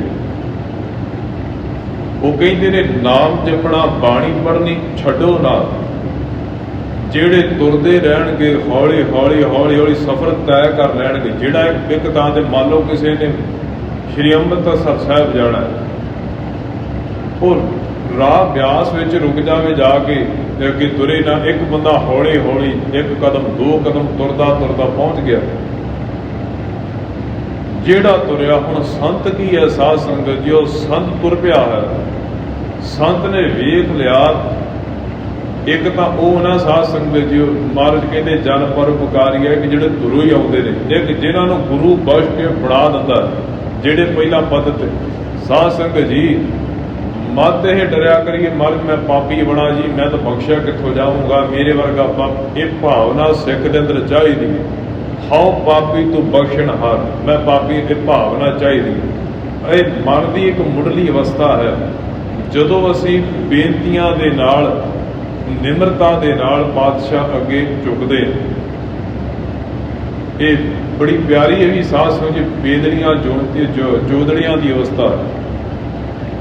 पर गुरु नानक साडे पाप बहुत छोटे ने, गुरु नानक बड़े वड्डे ने। हुण सज्जन ठाकरे कौडे राग स्वर्गिया ने, भाई भूमीए ने, साध संगत जी किन्ने किन्ने उन्होंने कर्म कमाए बंदे। पर आप वचन पढ़ते आ कि गरीब नवाज पतता उधारन वाले ने, उधार करता ने सच्चे पातशाह पतता। तो संत साधु बनता कि भाई गुरदास साहब जी का एक बड़ा प्यारा साध संगत जो कवित है, वो बड़िया प्यारियां उदाहरण देंदे ने। पहली उदाहरण देंदे ने कहते तिल दी, कभी तिल नूं वेखो, तिल दे विचों साध संगत जो तेल कढ़दे, तिल नूं कहते जैसे तिल दी पीड़ काढ़िए कुसट है, जैसे तिल पीड़ तेल काढ़िए कुसट ते, ताते होए दीपक जराए बुझियारो जी। दीवा जिहड़ा ना साध संगत जी तां जलदा है, तां बलदा है, तेल तां मिलदा। पहला साध संगत जी वो तिल पहला कपाह दे विचों कपाह नूं चुगदे आ, उहनूं डंडियां नाल कुटना, फिर वो बड़ेवियां दे विचों साध संगत तिल, फिर तिलों कोड़ू दे विच किन्ना पीड़ पीड़ के एक बार नहीं कई बार पीड़िया जाता, तां तिल निकलदा है। ਤਾਂ ਕਿਤੇ ਜਾ ਕੇ ਉਹ ਦੀਵਾ ਰੌਸ਼ਨੀ ਦੇਣ ਦੇ ਸਮਰੱਥ ਹੁੰਦਾ ਹੈ। ਦੂਜੀ ਉਦਾਹਰਨ ਇਹਦੇ ਕਹਿੰਦੇ ਬੱਕਰੀ ਨੂੰ ਪੁਰਾਣੇ ਸਮੇਂ ਅੰਦਰ ਸਾਧ ਸੰਗਤ ਜੀ ਜਿਹੜੀ ਬੱਕਰੀ ਹੈ ਨਾ, ਬੱਕਰੀ ਦੀਆਂ ਜਿਹੜੀਆਂ ਨਾੜੀਆਂ ਸੀ ਨਾ, ਉਹਦੇ ਤਨ ਨੂੰ ਟੁਕੜੇ ਟੁਕੜੇ ਕੱਟ ਕੇ ਬੱਕਰੀ ਦੀਆਂ ਜਿਹੜੀਆਂ ਅੰਤੜੀਆਂ ਸੀ ਉਹਨਾਂ ਨੂੰ ਧੋ ਕੇ ਬੜਾ ਬਰੀਕ ਵੱਟ ਕੇ ਇੱਕ ਤਾਰ ਬਣਾ ਲਈ ਜਾਂਦੀ ਸੀ ਰਬਾਬ ਦੇ ਉੱਤੇ ਰੱਖਣ ਵਾਸਤੇ। ਤੇ ਉਸ ਤਾਰ ਨੂੰ ਜਦੋਂ ਰਬਾਬ ਦੇ ਸਾਜ਼ ਦੇ ਉੱਤੇ ਤੰਤੀ ਤੇ ਚਾੜ੍ਹਦੇ ਸੀ ਤੇ ਉਸ ਰਬਾਬ ਦੇ ਵਿੱਚੋਂ ਬੜੇ ਬੜੇ ਪਿਆਰੇ ਸੁਰ ਨਿਕਲਦੇ ਸੀ। ਉਹ ਕਹਿੰਦੇ ਜੈਸੇ ਰੋਮ ਰੋਮ ਕਰ ਕਾਟ ਕੇ ਅਜਾ ਕੋ ਤਨ ਤਾਂ ਤੇ ਤਾਂਤ ਬਾਜ ਰਾਗ ਰਾਗਨੀ ਪਿਆਰ ਜੀ ਰੋਮ ਅਜਾ ਕਹਿੰਦੇ ਨੇ ਬੱਕਰੀ। ਜਿਵੇਂ ਕਹਿੰਦੇ ਬੱਕਰੀ ਦੇ ਤਨ ਨੂੰ ਕਹਿੰਦੇ ਟੋਟੇ ਟੋਟੇ ਕਰਕੇ ਕੱਟ ਦਿੱਤਾ ਤੇ ਉਹਦੀ ਅੰਤੜੀ ਕੱਢ ਕੇ ਬਰੀਕ ਤਾਰ ਬਣਾ ਲਈ, ਤਾਂ ਕਿੰਨੇ ਸੋਹਣੇ ਰਾਗ ਰਬਾਬ ਦੇ ਵਿੱਚੋਂ ਆਪਾਂ ਸੁਣਦੇ ਹਾਂ। ਜਿਹੜਾ ਤਬਲੇ ਦੇ ਉੱਤੇ ਚਮੜਾ ਲੱਗਾ, ਕਿੰਨੇ ਪਿਆਰੇ ਗੁਰੂ ਕੇ ਸਿੰਘ ਨੇ ਬੜੀ ਪਿਆਰੀ ਤਾਲ ਕੱਢਦੇ ਤੇ ਕਹਿੰਦੇ ਜੈਸੇ ਤੋਂ ਉਟਾਏ ਦਰਪਨ ਕੀਜੇ ਲੋਕਟ ਸੇਤੀ ਤਾਂ ਤੇ ਕਰ ਗਹਿ ਮੁਖ ਦੇਖਤ ਸੰਸਾਰ ਵਿੱਚ ਜਿਵੇਂ ਸ਼ੀਸ਼ਾ ਹੈ। ਸ਼ੀਸ਼ਾ ਸਾਜ਼ ਇੱਕ ਖਾਸ ਤਰ੍ਹਾਂ ਦੀ ਰੇਤਾ ਤੋਂ ਬਣਦਾ ਤੇ ਉਹ ਰੇਤਾ ਨੂੰ ਬੜੇ ਜ਼ਿਆਦਾ ਤਾਪਮਾਨ ਤੇ ਪਹਿਲਾਂ ਢਾਲਿਆ ਜਾਂਦਾ, ਗਰਮ ਕੀਤਾ ਜਾਂਦਾ, ਤਾਂ ਉਸ ਢਾਲੇ ਹੋਏ ਸ਼ੀਸ਼ੇ ਨੂੰ ਇੱਕ ਸ਼ੀਸ਼ੇ ਦਾ ਆਕਾਰ ਦਿੱਤਾ ਜਾਂਦਾ ਜਿੱਥੋਂ ਕਹਿੰਦੇ ਸਾਰਾ ਸੰਸਾਰ ਆਪਣਾ ਮੂੰਹ ਵੇਖਦਾ। ਇਹ ਤਿੰਨੇ ਚੀਜ਼ਾਂ ਇੰਨੀ ਮੁਸ਼ੱਕਤ ਦੇ ਨਾਲ ਬਣਦੀਆਂ ਨੇ। ਤੇ ਇਸੇ ਤਰ੍ਹਾਂ ਭਾਈ ਸਾਹਿਬ ਕਹਿੰਦੇ ਨੇ ਤੈਸੇ ਦੂਖ ਭੂਖ ਸੁਧ ਸਾਧਨਾ ਕੇ ਸਾਧ ਪਏ ਤਾਹੀਂ ਤੇ ਜਗਤ ਕੋ ਕਰਤ ਨਿਸਤਾਰੋ ਜੀ। ਅੱਜ ਅਸੀਂ ਕਿਸੇ ਗੁਰਮੁਖ ਦੇ ਜੀਵਨ ਵੱਲ ਵੇਖਦੇ ਹਾਂ। ਅੱਜ ਜਿਵੇਂ ਬਾਬਾ ਅਤਰ ਸਿੰਘ ਜੀ ਮਸਤੂਆਣੇ ਵਾਲੇ ਮਹਾਂਪੁਰਸ਼, ਬਾਬਾ ਹਰਨਾਮ ਸਿੰਘ ਜੀ ਰਾਮਪੁਰ ਖੇੜੇ ਵਾਲੇ, ਕਿੰਨੇ ਗੁਰੂ ਕੇ ਮਹਾਰਾਜ ਦੇ ਸੰਤ ਗੁਰਮੁਖ ਹੋਏ ਨੇ। ਪੁਰਾਣੇ ਸਮੇਂ ਅੰਦਰ ਕਿੰਨੇ ਸਿੱਖ ਸਾਧ ਸੰਗਤ ਜੀ ਹੋਏ ਨੇ। ਅੱਜ ਨਮਸਕਾਰ ਸੰਸਾਰ ਉਹਨਾਂ ਨੂੰ ਕਿਉਂ ਕਰਦਾ? ਮਹਾਰਾਜ ਕਹਿੰਦੇ ਮੈਂ ਸੰਤਨ ਕੈ ਬਲਿਹਾਰ, ਉਹਨਾਂ ਗੁਰਮੁਖਾਂ ਤੋਂ ਬਲਿਹਾਰ ਜਾਣਾ। ਕਿਉਂ ਜੀ? ਸਾਹਿਬ ਕਹਿੰਦੇ ਉਹਨਾਂ ਦਾ ਜੀਵਨ ਵੇਖ ਕੇ ਕਿੰਨਾ ਗੁਰੂ ਨਾਨਕ ਦੇ ਨਾਲ ਉਹਨਾਂ ਸੰਤਾਂ ਗੁਰਮੁਖਾਂ ਨੇ ਇਸ਼ਕ ਕਮਾ ਲਿਆ। ਗੁਰੂ ਨਾਨਕ ਤੋਂ ਬਗੈਰ ਹੋਰ ਕਿਸੇ ਨੂੰ ਕੋਈ ਜਾਣਦੇ ਹੀ ਨਹੀਂ, ਕੇਵਲ ਗੁਰੂ ਨਾਨਕ ਨੂੰ ਵੱਡਾ ਕਰਕੇ ਜਾਣਦੇ ਹਨ। ਤੇ ਬਲਿਹਾਰ ਸਾਧ ਸੰਗਤ ਜਿਹੜੀ ਬਲਿਹਾਰ ਜਾਣ ਦੀ ਇੱਕ ਕਿਰਿਆ ਹੈ ਨਾ, ਇਹ ਕਿਰਿਆ ਜਿਹੜੀ ਬੜੀ ਪ੍ਰੇਮ ਦੇ ਵਿੱਚੋਂ ਨਿਕਲਦੀ। ਆਪਾਂ ਜਿਸ ਦੇ ਨਾਲ ਆਪਾਂ ਨੂੰ ਬੜਾ ਅੰਤਾਂ ਦਾ ਪਿਆਰ ਹੋਵੇ, ਕਿਉਂਕਿ ਅੱਜ ਇਹ ਕਈ ਵਾਰ ਕਿਹਾ ਜਾਂਦਾ ਸੰਤ ਨਹੀਂ ਕੋਈ ਗੁਰੂ ਸਾਹਿਬ ਨੇ ਗੁਰਬਾਣੀ ਅੰਦਰ ਵੀ ਗੁਰੂ ਨੂੰ ਸੰਤ ਕਹਿ ਕਿਹਾ ਹੈ, ਕਈ ਤਾਂ ਹੀ ਸ਼ਬਦ ਆਏ ਨੇ, ਪਰ ਇੱਥੇ ਮਹਾਰਾਜ ਕਹਿੰਦੇ ਸੰਤਨ ਬਹੁ ਵਚਨ, ਸੰਤਾਂ ਦੇ ਮੈਂ ਕਹਿੰਦੇ ਬਲਿਹਾਰੇ ਜਾਂਦਾ ਉਹਨਾਂ ਗੁਰਮੁਖਾਂ ਤੋਂ। ਉਹਨਾਂ ਤੋਂ ਮੈਂ ਵਾਰ-ਵਾਰ ਬਹੁਤ ਜ਼ਿਆਦਾ ਕਹਿੰਦੇ ਕੁਰਬਾਨ ਜਾਣਾ ਹਾਂ। ਸੰਤਨ ਤੈ ਸੰਗ ਰਾਮ ਗੁਣ ਗਾਓ, ਤੇ ਉਹਨਾਂ ਦੇ ਸੰਗ ਕਹਿੰਦੇ ਮੈਂ ਵਾਹਿਗੁਰੂ ਜੀ ਦੇ ਗੁਣ ਗਾਉਂਦਾ ਵਾ। ਕਿਉਂ ਗੁਣ ਕਿਉਂ ਗਾਉਣੇ ਨੇ ਜੀ? ਮਹਾਰਾਜ ਕਹਿੰਦੇ ਗੁਣ ਤਾਂ ਗਾਉਣੇ ਨੇ ਕਿ ਤੇਰੇ ਮਨ ਦੀ ਮੈਲ ਉਤਰ ਜਾਵੇ। ਮਹਾਰਾਜ ਦਾ ਬਚਨ ਆਪਾਂ ਪੜ੍ਹਦੇ ਨਾ, ਗੁਣ ਗਾਵਤ ਤੇਰੀ ਉਤਰਸ ਮੈਲ, ਮਨ ਦੀ ਮੈਲ, ਗੁਰਬਾਣੀ ਸੁਣ ਮੈਲ ਗਵਾਏ। ਮਨ ਅੰਦਰ ਮੈਲ ਵੇਖੋ, ਜਦੋਂ ਆਪਾਂ ਗੁਰਬਾਣੀ ਧੰਨ ਗੁਰੂ ਨਾਨਕ ਦੇਵ ਸੱਚੇ ਪਾਤਸ਼ਾਹ ਜੀ ਦਾ ਸ਼ਬਦ ਸਾਧ ਸੰਗਤ ਜੀ ਆਪਾਂ ਪੜ੍ਹਦੇ ਹਾਂ ਨਾ ਰੋਜ਼ ਰੋਜ਼ਾਨਾ ਜਪਜੀ ਸਾਹਿਬ ਦੇ ਅੰਦਰ, ਭਰੀਏ ਮਤ ਪਾਪਾ ਕੈ ਸੰਗ। ਉਹ ਮਤ ਜਿਹੜੀ ਹੈ ਪਾਪਾਂ ਦੇ ਨਾਲ ਕਿੱਥੋਂ ਭਰਦੀ ਹੈ? ਇਹਦਾ ਵੇਖੋ, ਇੱਕ ਧਰਮ ਦੇ ਰਹਿਬਰ ਨੇ ਕਿਹਾ ਕਿ ਬੰਦਾ ਆਪਣੇ ਕਰਮ ਸ਼ੁੱਧ ਕਰ ਲਵੇ, ਕਰਮ ਸ਼ੁੱਧ ਹੋ ਜਾਣਗੇ ਸਭ ਕੁਝ ਠੀਕ ਹੋ ਜਾਵੇਗਾ। ਪਰ ਬਲਿਹਾਰ ਆਈ ਹੈ ਗੁਰੂ ਨਾਨਕ ਸਾਹਿਬ ਦੇ, ਮਹਾਰਾਜ ਨੇ ਜੜ ਫੜ ਲਈ। ਪੂਰਾ ਜਿਹੜਾ ਵੈਦ ਗੁਰੂ ਹੁੰਦਾ ਨਾ, ਪੂਰਾ ਡਾਕਟਰ ਹੁੰਦਾ ਸਾਧ ਸੰਗਤ, ਉਹ ਇਕੱਲਾ ਦਵਾਈ ਦੇ ਕੇ ਨਹੀਂ ਤੋਰਦਾ ਵੀ ਲੈ ਬਸ ਛਿੱਕਾਂ ਆਉਂਦੀਆਂ 2-4 ਜਾ ਲੈ ਜਾ ਦਵਾਈ ਤੁਰ ਜਾ। ਉਹ ਪਹਿਲਾਂ ਚੰਗੀ ਤਰ੍ਹਾਂ ਸਰੀਰ ਨੂੰ ਟੈਸਟ ਕਰਦਾ ਹੈ, ਖੂਨ ਦਾ ਟੈਸਟ ਕਰਦਾ ਹੈ ਕਈ ਤਰ੍ਹਾਂ, ਜੇ ਬਿਮਾਰੀ ਜ਼ਿਆਦਾ ਤਗੜੀ ਹੋਈ। ਗੁਰ ਪੂਰਾ ਵੈਦ ਗੁਰੂ ਨਾਨਕ ਨੇ ਜੜ ਫੜ ਲਈ। ਗੁਰੂ ਨਾਨਕ ਨੇ ਜੜ ਫੜੀ। ਬੰਦੇ ਦੇ ਕਰਮ ਸਾਧ ਸੰਗਤ ਜੋ ਪੈਦਾ ਹੁੰਦੇ ਨੇ ਸੰਗਤ ਦੇ ਵਿੱਚੋਂ। ਮਹਾਰਾਜ ਹੁਣ ਧੰਨ ਗੁਰੂ ਨਾਨਕ ਸਾਹਿਬ ਜਿੱਥੇ ਵੀ ਜਾਂਦੇ ਮਹਾਰਾਜ ਨੇ 2 ਵਚਨ ਜ਼ਰੂਰ ਕਹਿੰਦੇ ਸਨ ਕਿ ਧਰਮਸਾਲ ਬਣਾਓ, ਸਵੇਰੇ ਸ਼ਾਮ ਸੰਗਤ ਕਰਨੀ। ਸੰਗਤ ਕਿਉਂ? ਵੇਖੋ ਇੱਕ ਚੀਜ਼ ਚੱਲਦੀ ਹੈ, ਥਾਟ ਤੋਂ ਪਰਸਨੈਲਿਟੀ ਤੱਕ, ਵਿਚਾਰਾਂ ਤੋਂ ਸ਼ਖਸੀਅਤ ਤੱਕ। ਇਹ ਪੜਾਅ ਨਹੀਂ ਸਾਧ ਸੰਗਤ ਜੀ। ਬੰਦੇ ਦੇ ਪਹਿਲਾਂ ਜਾਣਕਾਰੀ ਹੈ, ਇਨਫੋਰਮੇਸ਼ਨ ਹੈ, ਗਿਆਨ। ਪਹਿਲਾਂ ਜਿਹੋ ਜਿਹੀ ਆਪਾਂ ਜਾਣਕਾਰੀ ਅੰਦਰ ਪਾਵਾਂਗੇ ਉਹੋ ਜਿਹੇ ਸਾਡੇ ਅੰਦਰ ਫੁਰਨੇ ਆਉਣ। ਜਿਹੋ ਜਿਹੇ ਸਾਡੇ ਮਨ ਅੰਦਰ ਫੁਰਨੇ ਆਉਣਗੇ ਉਹੋ ਜਿਹੀਆਂ ਭਾਵਨਾਵਾਂ ਜਾਗਣਗੀਆਂ। ਜਿਹੋ ਜਿਹੀ ਭਾਵਨਾ ਹੋਊਗੀ ਉਹੋ ਜਿਹੀ ਆਦਤ ਬਣੇਗੀ। ਜਿਹੋ ਜਿਹੀ ਆਦਤ ਉਹੋ ਜਿਹਾ ਸਾਡਾ ਰਵੱਈਆ। ਜਿਹੋ ਜਿਹਾ ਰਵੱਈਆ ਸਾਧ ਸੰਗਤ ਜੀ ਉਹੋ ਜਿਹਾ ਸਾਡਾ ਸੁਭਾਅ। ਤੇ ਜਿਹੋ ਜਿਹਾ ਸਾਡਾ ਸੁਭਾਅ ਬਣ ਗਿਆ ਉਹ ਸਾਡਾ ਜੀਵਨ ਬਣ ਜਾਂਦਾ। ਇਹ ਜੜ ਹੈ। ਅਸੀਂ ਜਿਵੇਂ ਮੈਂ ਪਹਿਲਾਂ ਬੇਨਤੀ ਕੀਤੀ ਆਰੰਭ ਦੇ ਵਿੱਚ, ਅਸੀਂ ਅੰਦਰ ਪਾਉਂਦੇ ਕੀ ਪਏ ਆਪਣੇ ਜੋ ਮਰਜ਼ੀ ਆਪਾਂ ਅੱਜ, ਕਿਉਂਕਿ ਮੀਡੀਆ ਦਾ ਜ਼ਮਾਨਾ, ਇੰਟਰਨੈਟ ਦੇ ਉੱਤੇ, ਕਿਉਂਕਿ ਸਾਧ ਸੰਗਤ ਜੀ ਚੰਗੀ ਚੀਜ਼ ਆਪ ਲੱਭਣੀ ਪੈਂਦੀ ਹੈ, ਪਰੋਸੀ ਨਹੀਂ ਪਈ। ਜਦੋਂ ਆਪਾਂ ਮੋਬਾਈਲ ਫੋਨ ਖੋਲ੍ਹਦੇ ਹਾਂ ਕਿੰਨਾ ਕੁਝ ਸਾਧ ਸੰਗਤ ਸਾਹਮਣੇ ਆਉਂਦਾ। ਮਹਾਰਾਜ ਨੇ ਇੱਕ ਬਿਰਤੀ ਬਖਸ਼ੀ ਸਿੱਖ ਨੂੰ, ਹੰਸ ਬਿਰਤੀ। ਹੰਸ ਜਿਵੇਂ ਕੀ ਕਰਦੇ? ਮਹਾਰਾਜ ਕਹਿੰਦੇ ਜੈਸੇ, ਭਾਈ ਗੁਰਦਾਸ ਸਾਹਿਬ ਕਹਿੰਦੇ ਜੈਸੇ ਨੀਰ ਖੀਰ ਕੋ ਨਬੇਰੋ ਕਰ ਜਾਣੇ ਹੰਸ। ਹੰਸ ਖੀਰ ਨੂੰ ਭਾਵ ਦੇ ਦੁੱਧ ਦੇ ਵਿੱਚੋਂ ਪਾਣੀ ਨੂੰ ਵੱਖ ਕੱਢਣ ਦੀ ਉਹਦੇ ਅੰਦਰ ਸਮਰੱਥਾ ਹੈ, ਸ਼ਮਤਾ ਹੈ।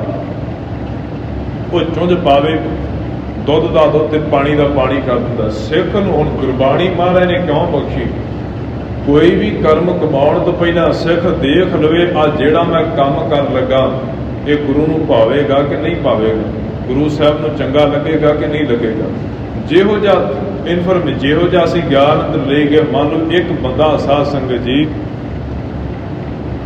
ਉਹ ਮਾੜੀਆਂ ਚੀਜ਼ਾਂ ਵੇਖੀ ਜਾਂਦਾ। ਆਪਾਂ ਕਹਿੰਦੇ ਹਾਂ ਜੀ ਵੇਖੋ ਸਵੇਰੇ ਉੱਠਦੇ ਆਪਾਂ ਜਦੋਂ ਗੁੜਕਾ ਸਾਹਿਬ ਹੱਥ 'ਚ ਫੜਦੇ ਹਾਂ, ਬਾਣੀ ਪੜ੍ਹਦੇ ਹਾਂ, ਆਖੇ ਜੀ ਮਨ 'ਚ ਫੁਰਨੇ ਬੜੇ ਚੱਲੇ ਜੀ, ਮਨ 'ਚ ਵਿਚਾਰ ਬੜੀ ਚੱਲੀ। ਪਰ ਭਾਈ ਸਿੱਖਾਂ ਸੌਣ ਲੱਗਿਆ ਕੀਤਾ ਕੀ? ਇਹ ਤਾਂ ਵੇਖ, ਰਾਤ ਨੂੰ ਸੌਣ ਲੱਗਿਆ ਮਹਾਰਾਜ ਨੇ ਕਿਉਂ ਤਰਸ ਕਰਕੇ ਸੋਹਲਾ ਸਾਹਿਬ ਜੀ ਦੀ ਬਾਣੀ ਦਾ ਜਾਪ ਸਾਡੀ ਝੋਲੀ ਵਿੱਚ ਪਾਇਆ। ਮਹਾਰਾਜ ਕਹਿੰਦੇ ਸੌਣ ਲੱਗਿਆ ਇੱਕ ਤਾਂ ਤੈਨੂੰ ਮੌਤ ਚੇਤੇ ਰਵੇ, ਇੱਕ ਤਾਂ ਇਹ ਚੇਤੇ ਰਵੇ ਸਰੀਰ ਕੱਲਾ ਨਹੀਂ, ਸਰੀਰ ਤੋਂ ਬਾਅਦ ਵੀ ਕੋਈ ਹੈ ਜਿਹੜਾ ਨਾਲ ਜਾਣਾ। ਦੂਜੀ ਗੱਲ ਹੈ ਤੈਨੂੰ ਗੁਰੂ ਚੇਤਾ ਆਵੇ, ਤੈਨੂੰ ਗੁਰਮੁਖ ਚੇਤਾ ਆਉਣ। ਸਾਧ ਸੰਗਤ ਜੀ ਮਹਾਰਾਜ ਕਹਿੰਦੇ ਨੇ ਨਾ, ਜਾ ਕੋ ਆਏ ਸੋਈ ਭਿਆਜੋ ਔਰ ਗੁਰੂ ਤੇ ਮਨੇ ਬਸੇਰਾ।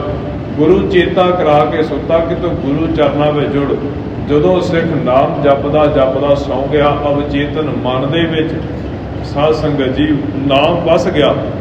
ਸੁੱਤਿਆਂ ਹੋਇਆਂ ਵੀ ਨਾਮ ਚੱਲਣ ਲੱਗ ਪਿਆ। ਗੁਰਬਾਣੀ ਵੇਖੋ, ਇੱਕ ਕਬੀਰ ਸਾਹਿਬ ਦਾ ਬਚਨ ਆਪਾਂ ਪੜ੍ਹਦੇ, ਕਹਿੰਦੇ ਕਬੀਰ ਜਿਹੜਾ ਸੁਪਨੇ ਦੇ ਵਿੱਚ ਜਿਸ ਬੰਦੇ ਦੇ ਨਾਮ ਚੱਲਦਾ, ਸਿਮਰਨ ਚੱਲਦਾ ਹੈ, ਕਹਿੰਦੇ ਉਸ ਮਨੁੱਖ ਦੇ ਪੈਰਾਂ ਦੇ ਵਿੱਚ ਮੇਰੇ ਸਰੀਰ ਦੀ, ਮੇਰੇ ਤਨ ਦੀ ਚਮੜੀ ਦੀ ਜੁੱਤੀ ਪਾ ਦੇ। ਕਿਉਂ?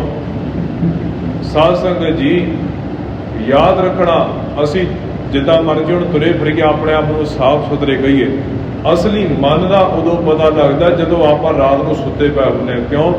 ਜਿਹੜਾ ਵਿਕਾਰ ਮਨ ਨੇ ਦਿਨੇ ਨਹੀਂ ਭੋਗਿਆ, ਮੰਨ ਲਓ ਅਸੀਂ ਸਮਰੱਥ ਨਹੀਂ ਉਸ ਚੀਜ਼ ਨੂੰ ਭੋਗਣ ਦੇ, ਅੰਦਰ ਇੱਛਾ ਰਹੀ, ਅਵਚੇਤਨ ਮਨ ਦੇ ਅੰਦਰ ਉਹ ਚੀਜ਼ ਚਲੇਗੀ ਤੇ ਰਾਤ ਨੂੰ ਸੁਪਨੇ ਦੇ ਵਿੱਚ ਆਪਾਂ ਉਹ ਚੀਜ਼ ਨੂੰ ਪੂਰੀ ਕਰ ਦੇਂਗੇ। ਤਾਂ ਆਪਾਂ ਕਹਿੰਦੇ ਅੱਜ ਭੈੜਾ ਸੁਪਨਾ ਬੜਾ ਆਇਆ, ਮੰਦਾ ਸੁਪਨਾ ਬਹੁਤ ਹੈ। ਕਿਉਂ? ਦਿਨੇ ਆਪਾਂ ਜੋ ਕੁਝ ਸੋਚਿਆ, ਜੋ ਕੁਝ ਅੰਦਰ ਗੰਦਮੰਦ ਲਗਾਈ ਗਿਆ, ਰਾਤ ਨੂੰ ਸੁਪਨੇ ਦੇ ਵਿੱਚ ਆਵੇਗਾ। ਇੱਕ ਹਫ਼ਤਾ ਸਾਧ ਸੰਗਤ ਜੀ, ਸਾਧੂ ਕਹਿੰਦੇ ਨੇ ਇੱਕ ਹਫ਼ਤਾ ਤੁਸੀਂ ਆਪਣੇ ਜੀਵਨ ਦੀ ਕਿਰਿਆ ਬਦਲ ਦਿਓ, ਵੇਖਣਾ ਬਦਲ ਦਿਓ। ਸੁਣੋ ਉਹ ਜੋ ਗੁਰੂ ਸਾਹਿਬ ਕਹਿੰਦੇ ਨੇ, ਗੁਰਬਾਣੀ ਨੂੰ ਸੁਣੋ, ਗੁਰਮੁਖਾਂ ਦਾ ਜੀਵਨ ਅੱਖਾਂ ਨਾਲ ਪੜ੍ਹੋ, ਗੁਰਮੁਖਾਂ ਦੀ ਸੰਗਤ ਕਰੋ, ਮਾੜੇ ਬੰਦੇ ਦੇ ਲਾਗੇ ਨਾ ਬੈਠੋ। ਹਫ਼ਤਾ ਸਾਧ ਸਜੀਦਾ ਕਰਕੇ ਵੇਖ ਲੈਣਾ, ਸੁੱਤਿਆ ਪਿਆ ਜਾਂ ਨਾ ਗੁਰੂ ਚੇਤਾ ਆਵੇ, ਨਾ ਕੀਰਤਨ ਚੇਤਾ ਆਵੇ ਸਾਧ ਸੰਗਤ ਜੀ, ਤੇ ਉੱਥੇ ਤੁਸੀਂ ਵੇਖ ਲੈਣਾ ਕਿ ਗੁਰੂ ਕਿਹੋ ਜਿਹੀ ਕਰਾਮਾਤ ਵਰਤਾਉਂਦਾ। ਤੁਸੀਂ ਕੀਰਤਨ ਸੁਣਨਾ ਆਰੰਭ ਕਰ ਦਿਓ ਦਰਬਾਰ ਸਾਹਿਬ ਤੋਂ, ਤੁਸੀਂ ਕੋਈ ਬਾਣੀ ਦਾ ਜਾਪ ਸ਼ੁਰੂ ਕਰ ਦਿਓ। ਅੰਮ੍ਰਿਤ ਵੇਲੇ ਉੱਠਦਿਆਂ ਸਾਰ ਤੁਹਾਡੇ ਮੂੰਹ ਦੇ ਵਿੱਚੋਂ ਬਾਣੀ ਦਾ ਜਾਪ ਨਿਕਲੇਗਾ। ਰਾਤ ਨੂੰ ਸੁੱਤਿਆ ਪਿਆ ਕੀਰਤਨ ਸੁਣਾਈ ਦੇਵੇਗਾ। ਅਵਚੇਤਨ ਮਨ, ਕਿਉਂਕਿ ਉਹ ਸੁੱਤਿਆ ਪਿਆ ਮਨ ਸਾਡਾ ਸ਼ੁੱਧ ਸਰੂਪ ਹੁੰਦਾ ਹੈ ਸਾਧ ਸੰਗਤ ਜੀ। ਤਾਂ ਜੋ ਅਸੀਂ ਅੰਦਰ ਲਈ ਗਏ, ਅੰਦਰ ਲਗਾਈ ਗਏ। ਤੇ ਸਾਧ ਜਿਹੜੀ ਮੈਂ ਬੇਨਤੀ ਕਰਦਾ ਪਿਆ ਸੀ ਗੁਰਮੁਖੋ, ਅਸੀਂ ਜੋ ਕੁਝ ਅੰਦਰ ਲਗਾਉਂਦੇ ਆ ਉਹ ਸਾਡਾ ਜੀਵਨ ਬਣ ਜਾਂਦਾ। ਹੁਣ ਸੰਤ ਕੀ ਕਰਦਾ ਹੈ? ਸੰਤ ਪਹਿਲੀ ਕਿਰਿਆ ਆਪਣੀ ਇੱਕ ਤਾਂ ਜਿਹੜੇ ਧੁਰੋ ਸੁਭਾਅ ਜਿਨ੍ਹਾਂ ਦਾ ਤੁਰਿਆ ਆਉਂਦਾ, ਇੱਕ ਉਹ ਜਿਹੜਾ ਆਪਣੇ ਮਨ ਦੀ ਮੈਲ ਵੇਖ ਲੈਂਦਾ। ਜਦੋਂ ਆਪਾਂ ਬਾਹਰ ਇਹਦਾ ਵਚਨ ਜਿਹੜਾ ਮੈਂ ਸਾਂਝ ਪਾ ਰਿਹਾ ਸੀ ਕਿ ਹੱਥ ਮੈਲ, ਹੱਥ ਤੇ ਪੈਰ ਸਰੀਰ, ਆਪਾਂ ਨੂੰ ਪਤਾ ਲੱਗ ਗਿਆ ਕੱਪੜੇ ਤੇ ਮੈਲ ਲੱਗੀ, ਸਰੀਰ ਗੰਦਾ ਹੋਇਆ, ਆਪਾਂ ਸਾਬਣ ਦੇ ਨਾਲ ਉਹਨੂੰ ਧੋਣ ਦਾ ਯਤਨ ਕਰ ਲੈਂਦੇ। ਪਰ ਪਤਾ ਕਿਵੇਂ ਲੱਗੇ ਮਨ ਦੇ ਵਿੱਚ ਮੈਲ ਹੈ? ਸਾਧ ਸੰਗਤ ਜੀ, ਜਦੋਂ ਗੁਰਬਾਣੀ ਪੜ੍ਹਨ ਬੈਠਾਂਗੇ ਅਸਲੀ ਮਨ ਦਾ ਉਹਦਾ ਸਰੂਪ ਪਤਾ ਲੱਗੇਗਾ। ਮਨ 'ਚ ਫੁਰਨੇ ਕਿੱਦਾਂ ਦੇ ਚੱਲਦੇ। ਆਪਾਂ ਕਹਿੰਦੇ ਮਨ 'ਚ ਫੁਰਨੇ ਬੜੇ ਆਉਂਦੇ ਨੇ। ਉਦਾਹਰਨ ਬੜੀ ਜੜ ਕੀ, ਜਿਵੇਂ ਭੂੰਡਾ ਦੀ ਖੱਖਰ ਲੱਗੀ ਹੋਵੇ ਨਾ ਸਾਧ ਸੰਗਤ ਜੀ, ਕਿਸੇ ਘਰ ਦੀ ਇੱਕ ਨੁੱਕਰ ਤੇ ਬਹੁਤ ਵੱਡੀ ਖੱਖਰ ਹੁੰਦੀ ਹੈ। ਉਸ ਖੱਖਰ ਨੂੰ ਤੁਸੀਂ ਛੇੜੋ ਨਾ, ਕੁਝ ਨਾ ਕਰੋ, ਉਹ ਕੁਝ ਨਹੀਂ ਕਹਿੰਦੇ, ਪਰ ਹੌਲੀ ਹੌਲੀ ਹੌਲੀ ਹੌਲੀ ਉਹ ਭੂੰਡਾ ਦੀ ਖੱਖਰ ਵੱਧਦੀ ਜਾਂਦੀ ਹੈ। ਪਰ ਜਿੱਦਣ ਆਪਾਂ ਉੱਤੇ ਕੋਈ ਛੇੜਖਾਨੀ ਕਰਦੇ ਆ ਨਾ ਸਾਧ ਸੰਗਤ ਜੀ, ਉਹ ਜਿਹੜੇ ਭੂੰਡ ਨੇ ਆਪਣੇ ਨਾਲ ਹਮਲਾਵਰ ਕਰਕੇ ਆਉਂਦੇ ਨੇ। ਬਸ ਇਸੇ ਤਰ੍ਹਾਂ ਜਾਣ ਲਓ ਅੰਦਰ ਵਿਕਾਰਾਂ ਦੀ ਭੂੰਡਾਂ ਦੀ ਖੱਖਰ ਲੱਗੀ ਹੈ, ਫੁਰਨੇ ਨੇ। ਜਦੋਂ ਆਪਾਂ ਨਾਮ ਦੀ ਚੋੜ, ਸ਼ਬਦ ਦੀ ਚੋੜ ਮਾਰਦੇ ਆ, ਉਹ ਕਹਿੰਦੇ ਨੇ ਤੁਹਾਨੂੰ ਛੇੜਿਆ ਕਰਨਾ। ਮਨ ਵਿੱਚ ਮੈਲ ਬੜੀ ਹੈ ਬਾਣੀ ਪੜ੍ਹਦਿਆ, ਤੇ ਯਾਦ ਰੱਖਣਾ ਸਾਧ ਸੰਗਤ ਬੜੇ ਭਾਗਾ ਦੀ ਨਿਸ਼ਾਨੀ ਹੈ। ਪਤਾ ਤਾਂ ਲੱਗ ਗਿਆ ਕਿ ਮਨ ਵਿੱਚ ਮੈਲ ਹੈ। ਭਰੀਆ ਮਤ ਪਾ ਕੇ ਸੰਗ ਉਹ ਧੋਪੈ ਨਾਮੈ ਕੇ ਰੰਗ। ਨਾਮ ਦੇ ਨਾਲ, ਨਾਮ ਦੇ ਰੰਗ ਦੇ ਨਾਲ, ਵੇਖੋ ਨਾਮ ਜਪਦਿਆਂ ਜਪਦਿਆਂ ਮਹਾਰਾਜ ਨੇ ਉੱਥੇ ਨਾਮ ਦੇ ਨਾਲ ਮੈਲ ਨਹੀਂ ਕਿਹਾ, ਨਾਮ ਦੇ ਰੰਗ ਦੇ ਨਾਲ। ਨਾਮ ਦਾ ਰੰਗ ਸਾਧ ਸੰਗਤ ਜੋ ਜਿੱਦਣ ਗੁਰੂ ਨਾਨਕ ਪਿਆਰਾ ਲੱਗਣ ਲੱਗ ਪਿਆ, ਜਿੱਦਣ ਕਿਸੇ ਨੇ ਧੰਨ ਗੁਰੂ ਨਾਨਕ ਕੰਨਾਂ ਦੇ ਵਿੱਚ ਕਿਹਾ ਤੇ ਅੱਖਾਂ ਦੇ ਵਿੱਚ ਵਿਰਾਗ ਆ ਗਿਆ, ਪ੍ਰੇਮ ਦੇ ਵਿੱਚ ਮਨ ਜਿਹੜਾ ਚਲਿਆ, ਤੇ ਉਹ ਸੰਤ ਜਨ ਕੀ ਕਰਦੇ ਨੇ? ਬਸ ਸੰਤਾਂ ਦੀ ਕਿਰਿਆ ਬਦਲ ਜਾਂਦੀ ਹੈ। ਉਹਨਾਂ ਦਾ ਵੇਖਣਾ ਉਹ ਜਿਹੜਾ ਗੁਰੂ ਨੂੰ ਪਾਉਂਦਾ ਹੈ। ਕਹਿੰਦੇ ਸੰਤਾਂ ਕਾ ਸੰਗ ਰਾਮ ਗੁਣ ਗਾਓ, ਸੰਤਾਂ ਦੇ ਸੰਗ ਰਾਮ ਦੇ ਗੁਣ ਗਾਏ। ਤੇ ਕਹਿੰਦੇ ਗੁਣ ਗਾਉਂਦਿਆਂ ਮੈਲ ਉਤਰ ਗਈ। ਜਿਵੇਂ ਮਹਾਰਾਜ ਦਾ ਬਚਨ ਹੈ ਨਾ, ਵਸਤੂ ਅੰਦਰ ਵਸਤ ਸਮਾਵੈ ਦੂਜੀ ਹੋਏ ਪਾਸ। ਗੰਦਾ ਪਾਣੀ ਭਾਂਡਾ ਲਾਓ ਤੁਸੀਂ, ਉਸ ਭਾਂਡੇ ਦੇ ਵਿੱਚ ਸਾਧ ਸੰਗਤ ਜੋ ਗੰਦਾ ਪਾਣੀ ਹੈ, ਉਤੋਂ ਦੁੱਧ ਪਾਉਣਾ ਸ਼ੁਰੂ ਕਰ ਦਿਓ। ਦੁੱਧ ਪਾਵਾਂਗੇ, ਦੁੱਧ ਦੀ ਇੱਕ ਬੂੰਦ ਪਈ, ਉਹ ਪਾਣੀ ਦੀ ਗੰਦੀ ਇੱਕ ਬੂੰਦ ਬਾਹਰ ਨਿਕਲ ਗਈ। ਦੁੱਧ ਦੀ ਦੂਜੀ ਬੂੰਦ ਵਿੱਚ ਪਈ, ਪਾਣੀ ਦੀ ਦੂਜੀ ਬੂੰਦ। ਇਸ ਤਰ੍ਹਾਂ ਧਾਰ ਬੰਨ੍ਹ ਕੇ ਜਦੋਂ ਦੁੱਧ ਪੈਂਦਾ ਗਿਆ, ਉਹ ਗੰਦਾ ਪਾਣੀ ਨਿਕਲ ਗਿਆ। ਕੇਵਲ ਤਾਂ ਕੇਵਲ ਸਾਧ ਸੰਗਤ ਜੀ ਦੁੱਧ ਬਚ ਗਿਆ, ਅੰਮ੍ਰਿਤ ਬਚ ਗਿਆ, ਜਿਹਨੂੰ ਮਹਾਰਾਜ ਕਹਿੰਦੇ ਨੇ। ਇਸੇ ਤਰ੍ਹਾਂ ਜੇ ਅਸੀਂ ਕਹਿੰਦੇ ਹਾਂ ਜੀ ਜੀਵਨ ਕਿਉਂ ਨਹੀਂ ਬਦਲਦਾ?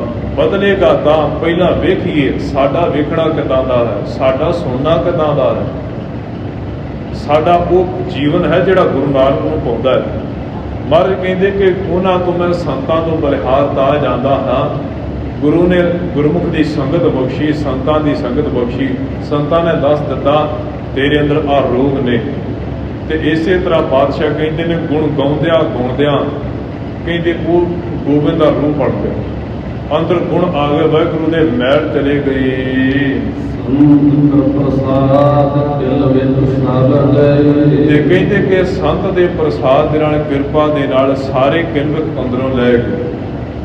ਸਾਧ ਸੰਗਤ ਜੀ, ਸੰਤ ਨੂੰ ਮਹਾਰਾਜ ਨੇ ਪਰਉਪਕਾਰੀ ਵੀ ਕਿਹਾ। ਸੰਤ ਇੱਕ ਬੜਾ ਵੱਡਾ ਪਰਉਪਕਾਰੀ ਹੈ। ਅਸੀਂ ਕਿਸੇ ਦੇ ਔਗੁਣ ਵੇਖਦੇ ਨਾ, ਜਿਹੜਾ ਸਾਡਾ ਮਨ ਹੈ, ਤੇ ਅਸੀਂ ਅਗਲੇ ਬੰਦੇ ਦੇ ਔਗੁਣ ਵੇਖ ਕੇ ਨਾ ਉਹਨੂੰ ਬੰਦਾ ਚੰਗਾ ਕਹਿੰਦੇ ਕਿ ਯਾਰ ਇਹ ਤਾਂ ਬੰਦਾ ਬੜਾ ਮਾੜਾ ਹੈ, ਬੜਾ ਇਹਦਾ ਜੀਵਨ ਕਰਕੇ ਹੋਇਆ। ਪਰ ਸੰਤ ਏਦਾਂ ਨਹੀਂ ਕਰਦਾ। ਸੰਤ ਪ੍ਰਸਾਦ ਕਿਲਵਿਕ ਸਭ ਗਏ, ਸੰਤ ਦੀ ਕਿਰਪਾ ਦੇ ਨਾਲ, ਕਿਉਂਕਿ ਸੰਤ ਦੇ ਅੰਦਰੋਂ ਇੱਕ ਅਰਦਾਸ ਨਿਕਲਦੀ ਹੈ। ਸੰਤ ਕਿਸੇ ਔਗੁਣ ਵਾਲੇ ਬੰਦੇ ਨੂੰ ਵੇਖ ਕੇ ਉਹਨੂੰ ਧੱਕਾ ਨਹੀਂ ਮਾਰਦਾ, ਉਹਦੇ ਅੰਦਰੋਂ ਅਰਦਾਸ ਨਿਕਲਦੀ ਹੈ ਕਿ ਧੰਨ ਗੁਰੂ ਨਾਨਕ ਪਾਤਸ਼ਾਹ ਮਹਾਰਾਜ ਤੁਸੀਂ ਇੰਨੇ ਕਿਰਪਾਲੂ ਹੋ, ਬੜੇ ਬੜੇ ਪਾਪੀ ਤਾਰ ਦਿੱਤੇ, ਇਹਤੇ ਵੀ ਕਿਰਪਾ। ਉਹਦੇ ਅੰਦਰ ਅਰਦਾਸ ਨਿਕਲਦੀ ਹੈ। ਛੋਟੀ ਜਿਹੀ ਘਟਨਾ, ਭਾਈ ਵੀਰ ਸਿੰਘ ਜੀ ਦੀ ਇੱਕ ਪੁਸਤਕ ਹੈ ਸਾਧ ਸੰਗਤ ਜੋ ਸੰਤ ਗਾਥਾ। ਵੇਖੋ ਜਿਸ ਬੰਦੇ ਨੇ ਨਾ ਆਪਣੇ ਮਨ ਨੂੰ ਗੁਰੂ ਪ੍ਰੇਮ 'ਚ ਰੱਖਣਾ ਹੈ, ਪਹਿਲਾਂ ਤਾਂ ਵੇਖੋ ਸੰਗਤ ਕੇਵਲ ਕਿਸੇ ਬੰਦੇ ਦੀ ਸਰੀਰਕ ਤੌਰ 'ਤੇ ਨਹੀਂ ਹੁੰਦੀ, ਕੁਝ ਪੜ੍ਹਿਆ ਵੀ ਜਾਂਦਾ। ਜੇ ਕਿਸੇ ਬੰਦੇ ਨੇ ਆਪਣੇ ਮਨ ਨੂੰ, ਅਸੀਂ ਕਹਿੰਦੇ ਹਾਂ ਜੀ ਮਨ 'ਚ ਗੁਰੂ ਦਾ ਪ੍ਰੇਮ ਨਹੀਂ, ਜੇ ਪ੍ਰੇਮ ਜਗਾਉਣਾ ਹੈ ਭਾਈ ਵੀਰ ਸਿੰਘ ਜੀ ਨੂੰ ਜ਼ਰੂਰ ਪੜ੍ਹੋ। ਗੁਰੂ ਨਾਨਕ ਚਮਤਕਾਰ, ਗੁਰ ਕਰਗੀ ਧਰਮਚੰਦ, ਉਹਨਾਂ ਦੀਆਂ ਸਾਰੀਆਂ ਲਿਖਤਾਂ ਪੜ੍ਹੋ। ਗੁਰੂ ਨਾਨਕ ਦੇ ਪ੍ਰੇਮ ਦੇ ਨਾਲ ਤੁਹਾਨੂੰ ਭਰ ਦੇਣਗੇ। ਉਹਨਾਂ ਦੀਆਂ ਪੁਸਤਕਾਂ ਨੇ 2 ਸੰਤ ਗਾਥਾ, ਪਹਿਲਾ ਭਾਗ ਉਹਦੇ ਵਿੱਚ ਉਹਨਾਂ ਨੇ ਗੁਰਮੁਖ ਪਿਆਰੇ ਦਾ ਜ਼ਿਕਰ ਕੀਤਾ ਹੈ। ਸਾਧੂ ਜਾਂਦਾ ਭਾਈ ਬੁੱਧੂ ਸੀ ਨਾ ਉਹਨਾਂ ਦਾ, ਤੇ ਸਾਧ ਸੰਗਤ ਜੀ ਕਹਿੰਦੇ ਉਹ ਆਪਣੇ ਡੇਰੇ ਤੇ ਇੱਕ ਵਾਰ ਰਾਤ ਪੈ ਗਈ, ਡੇਰੇ ਦੇ ਸਾਧੂ ਵੀ ਸੇਵਾਦਾਰ ਉਹ ਸਾਰੇ ਸਾਧ ਸੰਗਤ ਜੀ ਉਹ ਸੌਂ ਗਏ, ਆਰਾਮ ਕਰਨ ਲੱਗ ਪਏ। ਤੇ ਭਾਈ ਬੁੱਧੂ ਜੀ ਵੀ ਉਹ ਵੀ ਆਰਾਮ ਕਰਦੇ ਪਏ, ਪਰ ਅੱਖ ਲੱਗੀ ਨਹੀਂ ਸੀ। ਪ੍ਰੀਤਮ ਪਿਆਰੇ ਦੀ ਯਾਦ ਵਿੱਚ ਜੁੜੇ ਖੜਕਾ ਹੁੰਦਾ ਦੇਖਿਆ, ਜਿੱਥੇ ਭਾਂਡੇ ਰੱਖੇ ਸਨ ਵੇਖਿਆ ਕਿ 2-4 ਬੰਦੇ ਭਾਂਡੇ ਖੜਕਾਉਂਦੇ ਨੇ। ਲੱਗਿਆ ਪਤਾ ਕਿ ਚੋਰ ਆਏ ਨੇ। ਹੁਣ ਸਾਧੂ ਅੰਦਰ ਕੀ ਕੁਝ ਵਰਤਦਾ ਹੈ। ਹੁਣ ਮਨ ਵਿੱਚ ਵਿਚਾਰ ਆਏ, ਕਹਿੰਦੇ ਮਨਾ ਚੋਰ ਆਏ ਨੇ, ਜੇ ਮੈਂ ਰੌਲਾ ਪਾਇਆ ਜਾਂ ਦੇ ਫੜੇ ਜਾਣਗੇ ਜਾਂ ਇਹਨਾਂ ਭੱਜ ਜਾਣਾ, ਕੀ ਪਤਾ ਘਰੋਂ ਗਰੀਬ ਨੇ, ਲੋੜਵੰਦ ਨੇ, ਕੁਝ ਘਰ ਵਿੱਚ ਨਾ ਹੋਏਗਾ, ਭਾਂਡੇ ਲੈਣ ਆਏ ਨੇ, ਚਲੋ ਗੁਰੂ ਦਾਤਾ ਹੈ, ਗੁਰੂ ਦੇ ਨੇ, ਗੁਰੂ ਇਹਨਾਂ ਵਿੱਚ ਵਰਤ ਕੇ ਲੈ ਗਿਆ, ਕੋਈ ਗੱਲ ਨਹੀਂ, ਗੁਰੂ ਦਾਤਾ ਗੁਰੂ ਹੋਰ ਦੇ ਦੇਣ। ਤੇ ਉਹ ਇਸ ਤਰ੍ਹਾਂ ਆਰਾਮ ਕਰਨ ਲੱਗ ਪਏ। ਜਦੋਂ ਹੁਣ ਚੋਰ ਭਾਂਡੇ ਲੈ ਕੇ ਨਿਕਲ ਗਏ ਤੇ ਇੱਕੋ ਦਮ ਸਾਧ ਸੰਗਤ ਜੀ ਮਨ 'ਚ ਵਿਚਾਰ ਪੂਰੇ, ਕਹਿੰਦੇ ਮਨਾ ਇਹ ਚੋਰ ਵਿਚਾਰੇ ਪਤਾ ਨਹੀਂ ਹੁਣ ਇੱਥੋਂ ਚਲੇ ਗਏ, ਚੋਰੀ ਕਰਨਗੇ ਅੱਗੇ ਜਾ ਕੇ, ਹੁਣ ਚੋਰੀ ਦੀ ਆਦਤ ਪੈ ਜਾਣੀ। ਕਿਉਂਕਿ ਸਾਧ ਸੰਗਤ ਜੀ ਉਹ ਜਦੋਂ ਆਪਾਂ ਕਿਸੇ ਥਾਂ ਦੇ ਉੱਤੇ ਜਿੱਥੇ ਰੂੜੀ ਲੱਗੀ ਹੋਵੇ ਨਾ ਜਾਂ ਕਚਰਾ ਪਿਆ, ਰੋਜ਼ ਆਪਾਂ ਉੱਥੋਂ ਗੁਜ਼ਰਦੇ ਹਾਂ, ਕਈ ਵਾਰ ਨੱਕ ਮਰ ਜਾਂਦਾ ਆਪਣਾ, ਆਪਾਂ ਨੂੰ ਸਮੈਲ ਨਹੀਂ ਆਉਂਦੀ। ਇਸੇ ਤਰ੍ਹਾਂ ਰੋਜ਼ ਹਰ ਵਾਰੀ ਪਾਪ ਕਮਾਉਂਦਿਆਂ, ਚੋਰੀ ਕਰਦਿਆਂ ਬੰਦੇ ਨੂੰ ਮਹਿਸੂਸ ਵੀ ਨਹੀਂ ਹੁੰਦਾ ਕਿ ਮੈਂ ਪਾਪ ਕਰਦਾ। ਸਾਧੂ ਦਾ ਮਨ, ਹੁਣ ਉਹ ਗੁਰਮੁਖ ਪਿਆਰੇ ਸਾਧ ਸੰਗਤ ਜੋ ਮਨ 'ਚ ਆਇਆ ਕਿ ਮਨਾ ਉਹ ਵਿਚਾਰੇ ਜੇ ਤਾਂ ਇੱਥੋਂ ਜਾ ਕੇ ਫਿਰ ਚੋਰੀ ਕਰਨਗੇ, ਜਾਂ ਤਾਂ ਮਾਰੇ ਜਾਣਗੇ ਜਾਂ ਜੇਲ੍ਹ ਵਿੱਚ ਫੜ ਲਿਆ ਜਾਵੇਗਾ ਉਹਨਾਂ। ਅਰਦਾਸ ਨਿਕਲੀ ਕਿ ਹੇ ਸੱਚੇ ਪਾਤਸ਼ਾਹ, ਤੇਰੇ ਦਰ ਤੇ ਆਏ ਉਹ ਮਹਾਰਾਜ, ਤੇਰੇ ਘਰ ਵਿੱਚ ਆਏ ਚੋਰੀ ਕਰ, ਤੇ ਤੇਰੇ ਦਰ ਤੇ ਜਿਹੜਾ ਆਇਆ ਸੱਜਣ ਠੱਗ ਵਰਗਾ ਮਹਾਰਾਜ ਤੂੰ ਸੰਤ ਬਣਾ ਦਿੱਤਾ। ਬਾਬੇ ਬਿਧੀ ਚੰਦ ਵਰਗੇ ਆਏ ਚੋਰੀ ਬਿਰਤੀ ਨਾਲ, ਮਹਾਰਾਜ ਤੂੰ ਆਪਣਾ ਸੀਨਾ ਬਣਾ ਲਿਆ ਉਹਨਾਂ ਨੂੰ। ਸੱਚੇ ਪਾਤਸ਼ਾਹ ਇਹ ਚੋਰ ਤੇਰੇ ਘਰ ਆਏ ਤੇ ਚੋਰ ਬਣ ਕੇ ਚਲੇ ਗਏ। ਮਹਾਰਾਜ ਧੰਨ ਗੁਰੂ ਨਾਨਕ ਦੇਵ ਸੱਚੇ ਪਾਤਸ਼ਾਹ, ਤੁਸੀਂ ਸਰਬ ਕਲਾ ਸਮਰੱਥ, ਤੁਹਾਡੀ ਇੱਕ ਮਿਹਰ ਦੀ ਨਜ਼ਰ ਦੇ ਨਾਲ ਕੌੜੇ ਰੀਡੇ ਮਿੱਠੇ ਹੋ ਗਏ। ਗਰੀਬ ਨਵਾਜ਼ ਇਹਨਾਂ ਬੱਚਿਆਂ ਤੇ ਮਿਹਰ ਕਰੋ, ਤੁਹਾਡੇ ਬੱਚੇ ਨੇ। ਆਪਾਂ ਭਜਨ ਪੜ੍ਹਦੇ ਆ ਨਾ ਮਹਾਰਾਜ ਦਾ, ਕਹਿੰਦੇ ਉੱਥੇ ਉਹਨਾਂ ਨੇ ਸ਼ਬਦ ਪੜ੍ਹਿਆ, ਜੈਸਾ ਬਾਲਕ ਭਾਏ ਸੁਭਾਏ, ਲੱਖ ਅਪਰਾਧ ਕਮਾਵੇ, ਕਰ ਉਪਦੇਸ਼ ਚਿੜਕੇ ਬਹੁਪਾਦੀ, ਬੋੜ ਪਿਤਾ ਗਣ ਲਾਵੇ, ਪਿਛਲੇ ਅਵਗੁਣ ਬਖਸ਼ ਲਏ, ਰੱਬ ਆਗੇ ਮਾਰਗ ਪਾਵੇ। ਹੈ ਗੁਰੂ ਸਾਹਿਬ ਧੰਨ ਗੁਰੂ ਨਾਨਕ ਮਹਾਰਾਜ, ਤੇਰੇ ਦਰ ਤੇ ਆਏ ਚੋਰ ਬਣ ਕੇ ਤੇ ਚੋਰੀ ਬਣ ਕੇ ਚਲੇ ਗਏ। ਗਰੀਬ ਨਵਾਜ਼ ਮਿਹਰ ਕਰ, ਇਹਨਾਂ ਦੀ ਚੋਰ ਦੀ ਵਾਦੀ ਹਟਾ ਕੇ ਕੋਈ ਇਹੋ ਜਿਹਾ ਕਰਮ ਕਰੋ, ਤੁਹਾਡੇ ਚਰਨਾਂ ਦੇ ਭੌਰੇ ਬਣ ਜਾਣ। ਇੱਧਰੋਂ ਉਸ ਸੰਤ ਦੀ ਅਰਦਾਸ, ਸੰਤ ਪ੍ਰਸਾਦ ਗਿਲਵਿਕ ਸਭ ਗਏ। ਉਧਰੋਂ ਸੰਤ ਦੇ ਮਨ ਦੇ ਵਿੱਚੋਂ ਗੁਰੂ ਕੇ ਸਵਾਰੇ ਅਰਦਾਸ ਨਿਕਲੀ ਹੈ, ਅਰਦਾਸ ਨਿਕਲੀ ਸੰਤ ਦੇ ਮਨ ਤੋਂ। ਉਧਰ ਚੋਰਾਂ ਨੇ ਪਿੰਡ ਦੀ ਜੂਹ ਟੱਪੀ ਹਲੇ, ਤੇ ਜਦੋਂ ਪਿੰਡ ਵੱਲ ਮੂੰਹ ਕਰਨ ਸਾਧ ਸੰਗਤ ਜੀ ਉਹਨਾਂ ਦੀਆਂ ਅੱਖਾਂ ਅੱਗੇ ਹਨੇਰਾ ਆ ਗਿਆ। ਅੱਖਾਂ ਦੇ ਡੇਲੇ ਨੇ, ਪੁਤਲੀਆਂ ਨੇ, ਸਭ ਕੁਝ ਹੈ। ਜਦੋਂ ਵਾਪਸ ਭਾਈ ਬੁੱਧੂ ਦੇ ਡੇਰੇ ਵੱਲ ਮੂੰਹ ਕਰਦੇ ਨੇ, ਉਹਨਾਂ ਦੀ ਅੱਖਾਂ ਦੀ ਰੌਸ਼ਨੀ ਆ ਜਾਂਦੀ। ਫਿਰ ਸਾਹਮਣੇ ਅੱਖਾਂ ਕਰਦੇ ਨੇ ਪਿੰਡ ਵੱਲ, ਆਪਣੇ ਨੂੰ ਅੱਖਾਂ ਸਾਹਮਣੇ ਹਨੇਰਾ। ਜਦੋਂ ਭਾਈ ਬੁੱਧੂ ਵੱਲ ਦੇ ਡੇਰੇ ਵੱਲ ਕਰਦੇ ਨੇ, ਉਦੋਂ ਅੱਖਾਂ 'ਚ ਰੌਸ਼ਨੀ। ਇੱਕ ਥੋੜਾ ਜਿਹਾ ਮਨ ਉਹਦਾ ਇੱਕ ਜਾਣੇ ਦਾ ਦਰਵਿਆ, ਉਹ ਕਹਿੰਦਾ ਕਿ ਭਾਈ ਗੁਰੂ ਨਾਨਕ ਦੇ ਦਰ ਤੇ ਚੋਰ ਬਣ ਕੇ ਗਏ ਸੀ। ਉਹ ਕੋਈ ਪੂਰਾ ਸਾਧੂ ਸੀ ਗੁਰੂ ਨਾਨਕ ਦਾ। ਹਾਲੇ ਤਾਂ ਆਪਾਂ ਅੱਖਾਂ ਤੋਂ ਜਾਣੇ ਲੱਗਦੇ ਹਾਂ, ਫਿਰ ਬਾਅਦ ਪਤਾ ਨਹੀਂ ਕੀ ਬਣਨਾ। ਆਪਾਂ ਚਲੋ ਵਾਪਸ ਉਹਦੇ ਚਰਨੀ ਢਹਿ ਪਈਏ ਜਾ ਕੇ। ਵਾਪਸ ਸਾਸ ਜੀ ਭਾਈ ਬੁੱਧੂ ਦੇ ਚਰਨਾਂ 'ਚ ਆਏ, ਉਹਨਾਂ ਦੇ ਕੋਲ ਆਏ, ਉਹਨਾਂ ਦੇ ਚਰਨਾਂ 'ਚ ਢਹਿ ਪਏ। ਇੱਧਰ ਵੇਖੋ ਭਾਈ ਬੁੱਧੂ ਰੋਂਦਾ ਪਿਆ, ਉੱਧਰੋਂ ਉਹ ਚੋਰ ਰੋਂਦੇ ਪਏ। ਉਹ ਚੋਰ ਇਸ ਕਰਕੇ ਵਿਰਾਗ 'ਚ ਆਏ ਨੇ ਕਿ ਸਾਨੂੰ ਬਖਸ਼ ਲਓ, ਅਸੀਂ ਤੁਹਾਡੇ ਡੇਰਿਓਂ ਚੋਰੀ ਕੀਤੀ। ਤੇ ਭਾਈ ਬੁੱਧੂ ਗੁਰੂ ਨਾਨਕ ਦੇ ਪ੍ਰੇਮ ਦੇ ਵਿੱਚ ਪੱਲਾ ਪਾ ਕੇ ਅੱਖਾਂ ਦੇ ਵਿੱਚੋਂ ਮੋਤੀ ਗਿਰਦੇ ਨੇ ਕਿ ਗੁਰੂ ਨਾਨਕ ਸਾਹਿਬ ਤੂੰ ਆਪਣੇ ਸੇਵਕ ਦੀ ਇੰਨੀ ਨੇੜੇ ਹੋ ਕੇ ਸੁਣ ਲਈ, ਇਹਨਾਂ ਨੂੰ ਬਖਸ਼ ਦਿੱਤਾ। ਭਾਈ ਬੁੱਧੂ ਦੇ ਮਨ ਦੀ ਅਵਸਥਾ, ਭਾਈ ਬੁੱਧੂ ਨੇ ਗੁਰੂ ਦਾ ਉਪਦੇਸ਼ ਦਿੱਤਾ ਕਿ ਭਾਈ ਗੁਰੂ ਨਾਨਕ ਦੇ ਘਰ ਤੁਸੀਂ ਆਏ ਹੋ। ਗੁਰੂ ਨਾਨਕ ਇਹ ਕਹਿੰਦਾ ਹੈ ਕਿ ਜਿਹੜਾ ਪਰਾਏ ਤਨ ਨੂੰ, ਪਰਾਏ ਹੱਕ ਨੂੰ ਖਾਂਦਾ ਹੈ, ਉਹ ਇਸ ਤਰ੍ਹਾਂ ਜਿਵੇਂ ਆਪਾਂ ਪੜ੍ਹਦੇ ਹਾਂ ਨਾ ਬਚਨ, ਕਿ ਪਰਾਇਆ ਤਨ ਇਸ ਤਰ੍ਹਾਂ ਖਾਣਾ ਜਿਵੇਂ ਹਿੰਦੂ ਮਾਸ ਗਾਂ ਦਾ ਖਾਂਦਾ ਤੇ ਮੁਸਲਮਾਨ ਸੂਰ ਦਾ ਖਾਂਦਾ। ਹੱਕ ਪਰਾਇਆ ਨਾਨਕਾ ਉਸ ਗਾਏ। ਮਹਾਰਾਜ ਨੇ ਭਾਈ ਬੁੱਧੂ ਜੀ ਨੇ ਉਹਨਾਂ ਨੂੰ ਗੁਰੂ ਨਾਨਕ ਦੇ ਪ੍ਰੇਮ ਦੇ ਵਿੱਚ ਰੰਗ ਦਿੱਤਾ। ਭਾਈ ਸਾਹਿਬ ਨੇ ਨਾਲੇ ਉਹਨਾਂ ਨੂੰ ਕਿਹਾ ਤੁਸੀਂ ਲੈ ਜਾਓ ਬਰਤਨ, ਤੇ ਅੱਗੇ ਤੋਂ ਉਹ ਚੋਰ ਜਿਹੜੇ ਧਰਮ ਦੀ ਕਿਰਤ ਕਰਕੇ ਖਾਣ ਲੱਗ ਪਏ ਤੇ ਦਰਸ਼ਨ ਕਰਨ ਆਉਣ ਲੱਗ ਪਏ ਸਾਧੂ ਦੇ। ਸਾਧੂ ਉਹ ਜਿਹੜਾ ਆਪਣੇ ਨਾਲ ਨਹੀਂ ਗੁਰੂ ਨਾਲ ਜੋੜਦਾ। ਸੰਤ ਬਾਬਾ ਅਤਰ ਸਿੰਘ ਜੀ ਮਸਤੂਆਣੇ ਵਾਲੇ, ਉਹਨਾਂ ਨੂੰ ਜਦੋਂ ਕਿਸੇ ਪ੍ਰੇਮੀਆਂ ਨੇ ਸਾਧ ਸੰਗਤ 'ਚ ਮੱਥਾ ਟੇਕਣਾ ਨਾ ਆਣਗੇ ਉਹਨਾਂ ਨੂੰ ਨਮਸਕਾਰ ਕਰਨੀ, ਜਿਵੇਂ ਆਪਾਂ ਸਤਿਗੁਰਾਂ ਨੂੰ ਮੱਥਾ ਟੇਕਦੇ ਹਾਂ, ਉਹਨਾਂ ਨੇ ਜੇ 100 ਪ੍ਰੇਮੀ ਆਇਆ ਉਹਨਾਂ ਨੇ 100 ਵਾਰ ਮੱਥਾ ਟੇਕਣਾ। ਇੱਕ ਵਾਰ ਕਹਿੰਦੇ ਦਰਬਾਰ ਸਾਹਿਬ ਗਏ ਗੁਰੂ ਰਾਮਦਾਸ ਦੇ ਚਰਨਾਂ ਦੇ ਵਿੱਚ, 100 ਵਾਰੀ ਇੱਦਾਂ ਕੀਤਾ, ਮੱਥੇ 'ਚੋਂ ਖੂਨ ਨਿਕਲਣ ਲੱਗ ਪਿਆ। ਕਿਸੇ ਨੇ ਪੁੱਛਿਆ ਬਾਬਾ ਜੀ ਇਹ ਕਿਉਂ ਵਾਰ-ਵਾਰ ਕਰਦੇ ਹੋ?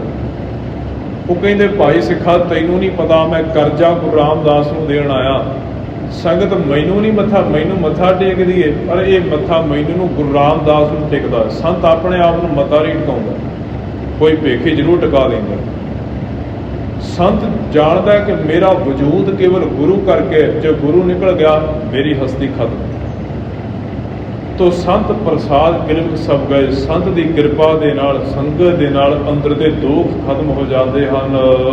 ਸੰਤ ਸ਼ਰਨ ਭਾਗੀ ਪਏ। ਤੇ ਸੰਤ ਦੀ ਸ਼ਰਨ ਦੇ ਵਿੱਚ ਕੋਈ ਵੱਡਿਆਂ ਭਾਗਾਂ ਵਾਲਾ ਆਣ ਕੇ ਪੈਂਦਾ ਹੈ। ਤੇ ਵਾਹਿਗੁਰੂ ਜੀ ਦਾ ਨਾਮ ਸਿਮਰਦਿਆਂ ਉਹ ਰਾਮ ਜਿਹੜਾ ਸਾਰਿਆਂ ਵਿੱਚ ਰਮਿਆ ਹੋਇਆ ਹੈ, ਰਸਨਾ ਦੇ ਨਾਲ ਜਪਦਿਆਂ ਕੋਈ ਵਿਘਨ ਨਹੀਂ ਲੱਗਦਾ। ਇੱਕ ਚੜ੍ਹਦੀ ਕਲਾ ਦਾ ਅੰਦਰ ਮਹਾਰਾਜ ਇੱਕ ਕਹਿ ਲਈਏ ਕਿ ਸਪਿਰਟ ਬਖਸ਼ ਦਿੰਦੇ ਨੇ। ਜੋ ਨਰ ਦੁੱਖ ਮੈਂ ਦੁੱਖ ਨਹੀਂ ਮਾਨੈ, ਇਹ ਵਾਲੀ ਅਵਸਥਾ ਮਹਾਰਾਜ ਬਖਸ਼ ਦਿੰਦੇ ਹਨ।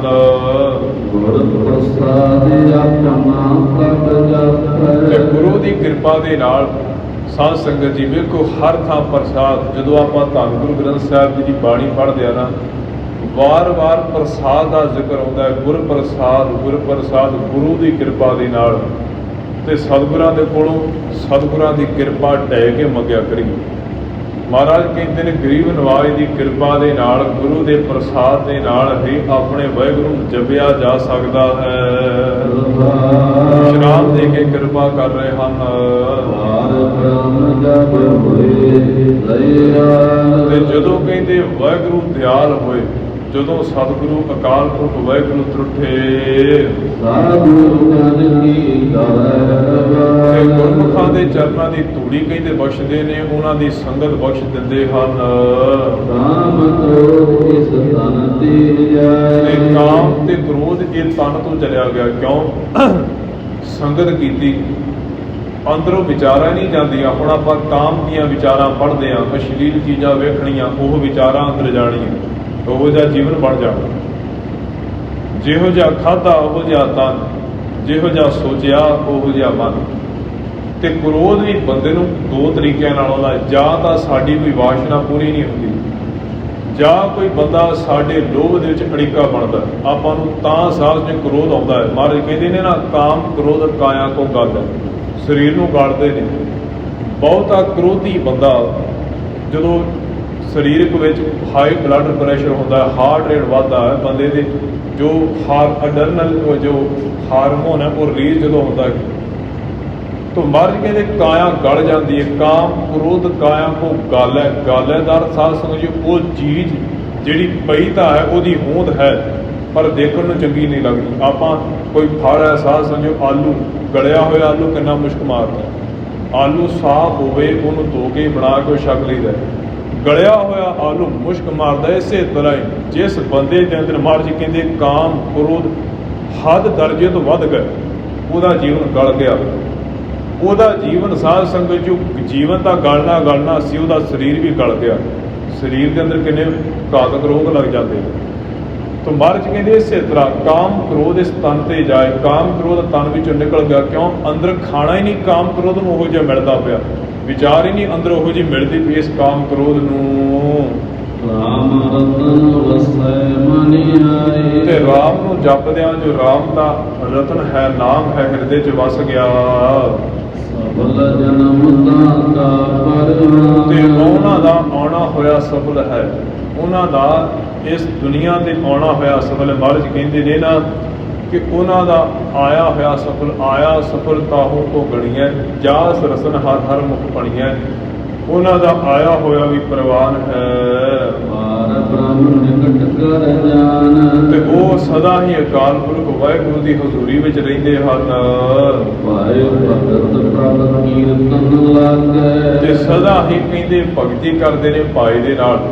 ਅਕਾਲ ਪੁਰਖ ਵਾਹਿਗੁਰੂ ਜੀ ਦੇ ਨਿਰਮਲ ਭਉ ਦੇ ਅੰਦਰ ਲੱਗੇ ਰਹਿੰਦੇ ਨੇ, ਕੀਰਤਨ ਕਰਦੇ ਨੇ, ਵਾਹਿਗੁਰੂ ਜੀ ਦਾ ਕੀਰਤੀ ਗਾਉਂਦੇ ਨੇ। ਸਾਧ ਸੰਗਤ ਜਿਵੇਂ ਭਾਈ ਹੀਰਾ ਸਿੰਘ ਜੀ ਰਾਗੀ ਹੋਏ ਨਾ ਗੁਰਮੁਖ ਪਿਆਰੇ, ਉਹ ਧੰਨ ਗੁਰੂ ਗ੍ਰੰਥ ਸਾਹਿਬ ਜੀ ਦੀ ਹਜ਼ੂਰੀ ਦੇ ਅੰਦਰ ਨਾ ਅੰਮ੍ਰਿਤ ਵੇਲੇ ਉਹ 2-2 ਘੰਟੇ ਕੀਰਤਨ ਕਰਿਆ ਕਰਦੇ ਸਨ। ਕਿਸੇ ਨੇ ਸਵਾਲ ਪੁੱਛਿਆ, ਭਾਈ ਸਾਹਿਬ ਕੋਈ ਸੰਗਤ ਨਹੀਂ, ਕੋਈ ਪ੍ਰੇਮੀ ਨਹੀਂ, ਤੁਸੀਂ ਗੁਰੂ ਗ੍ਰੰਥ ਸਾਹਿਬ ਜੀ ਦੀ ਹਜ਼ੂਰੀ ਵਿੱਚ ਕੀਰਤਨ ਕਰੀ ਜਾਂਦੇ ਹੋ, ਕੀ ਗੱਲ? ਉਹਨਾਂ ਦਾ ਵਚਨ ਹੁੰਦਾ ਸੀ, ਕਹਿੰਦੇ ਗੁਰਮੁਖਾ ਮੈਂ ਕੀਰਤਨ ਦੇ ਦਾਤੇ ਨੂੰ ਕੀਰਤਨ ਸੁਣਾਉਣਾ ਪਿਆ, ਕੀਰਤਨ ਦਾ ਦਾਤਾ ਸੇਵਾ। ਤੋ ਕਹਿੰਦੇ ਇਸ ਤਰ੍ਹਾਂ ਪਾਏ ਭਗਤੀ ਦੇ ਨਾਲ ਗੁਰਮੁਖ ਜਨ ਉਹ ਕੀਰਤੀ ਦੇ ਵਿੱਚ ਲੱਗਦਾ ਹੈ। ਜਨਮ ਜਨਮ ਦਾ ਸੋਇਆ ਜਗ।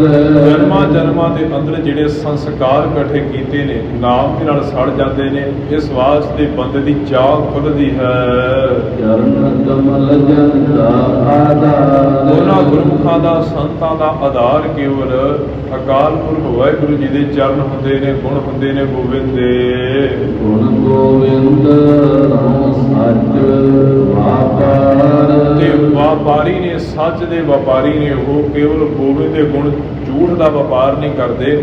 ਮਹਾਰਾਜ ਕਹਿੰਦੇ ਨੇ ਨਾ ਅਮੁੱਲ ਗੁਣ ਅਮੁੱਲ ਵਪਾਰ, ਅਮੁੱਲ ਵਪਾਰੀਏ ਅਮੁੱਲ ਭੰਡਾਰ। ਉਹਨਾਂ ਗੁਰਮੁਖਾਂ ਦਾ ਇਹ ਵਪਾਰ ਹੁੰਦਾ ਹੈ। ਦਾਸ ਜਨਾਂ ਕੀ ਮਨਸਾ ਪੂਰੈ। ਤੇ ਇਹ ਅਕਾਲ ਪੁਰਖ ਵਾਹਿਗੁਰੂ ਜੀ ਸਤਿਗੁਰੂ ਹੁਣ ਅਕਾਲ ਪੁਰਖ ਵਾਹਿਗੁਰੂ ਜੀ ਅੱਗੇ ਅਰਦਾਸ ਕਰਦੇ ਨੇ, ਬੇਨਤੀ ਕਰਦੇ ਹੈ ਕਿ ਪਾਤਸ਼ਾਹ ਆਪਣੇ ਦਾਸ ਦੀ ਇੱਕ ਬੇਨਤੀ ਅਰਜ਼ ਪੂਰੀ ਕਰੋ।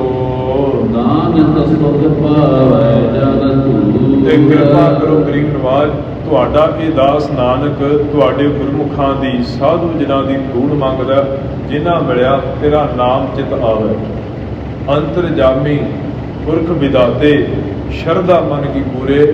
ਨਾਨਕ ਦਾਸ ਇਹ ਹੈ ਸੁਖ ਮੰਗੈ ਮੋਕੋ ਕਰ ਸੰਤਨ ਕੀ ਦੂਰੇ। ਗੁਰਮੁਖਾਂ ਦੀ ਸੰਗਤ, ਸਾਧ ਸੰਗਤ ਜੀਓ, ਸਤਿਗੁਰੂ ਅਕਾਲ ਪੁਰਖ ਵਾਹਿਗੁਰੂ ਜੀ ਮੰਗਦੇ ਨੇ। ਕਿਉਂਕਿ ਆਪਾਂ ਪੜ੍ਹਦੇ ਆ ਨਾ ਧੰਨ ਗੁਰੂ ਅਰਜਨ ਦੇਵ ਸੱਚੇ ਪਾਤਸ਼ਾਹ ਜੀ ਦਾ ਬਚਨ, ਜਨ ਕੈ ਸੰਗ ਚਿਤ ਆਵੈ ਨਾਮ। ਉਹਨਾਂ ਨੂੰ ਮਿਲਿਆ ਨਾਮ ਚੇਤਾ ਆਉਂਦਾ। ਗੁਰੂ ਦੇ ਸਿੱਖਾਂ ਨੂੰ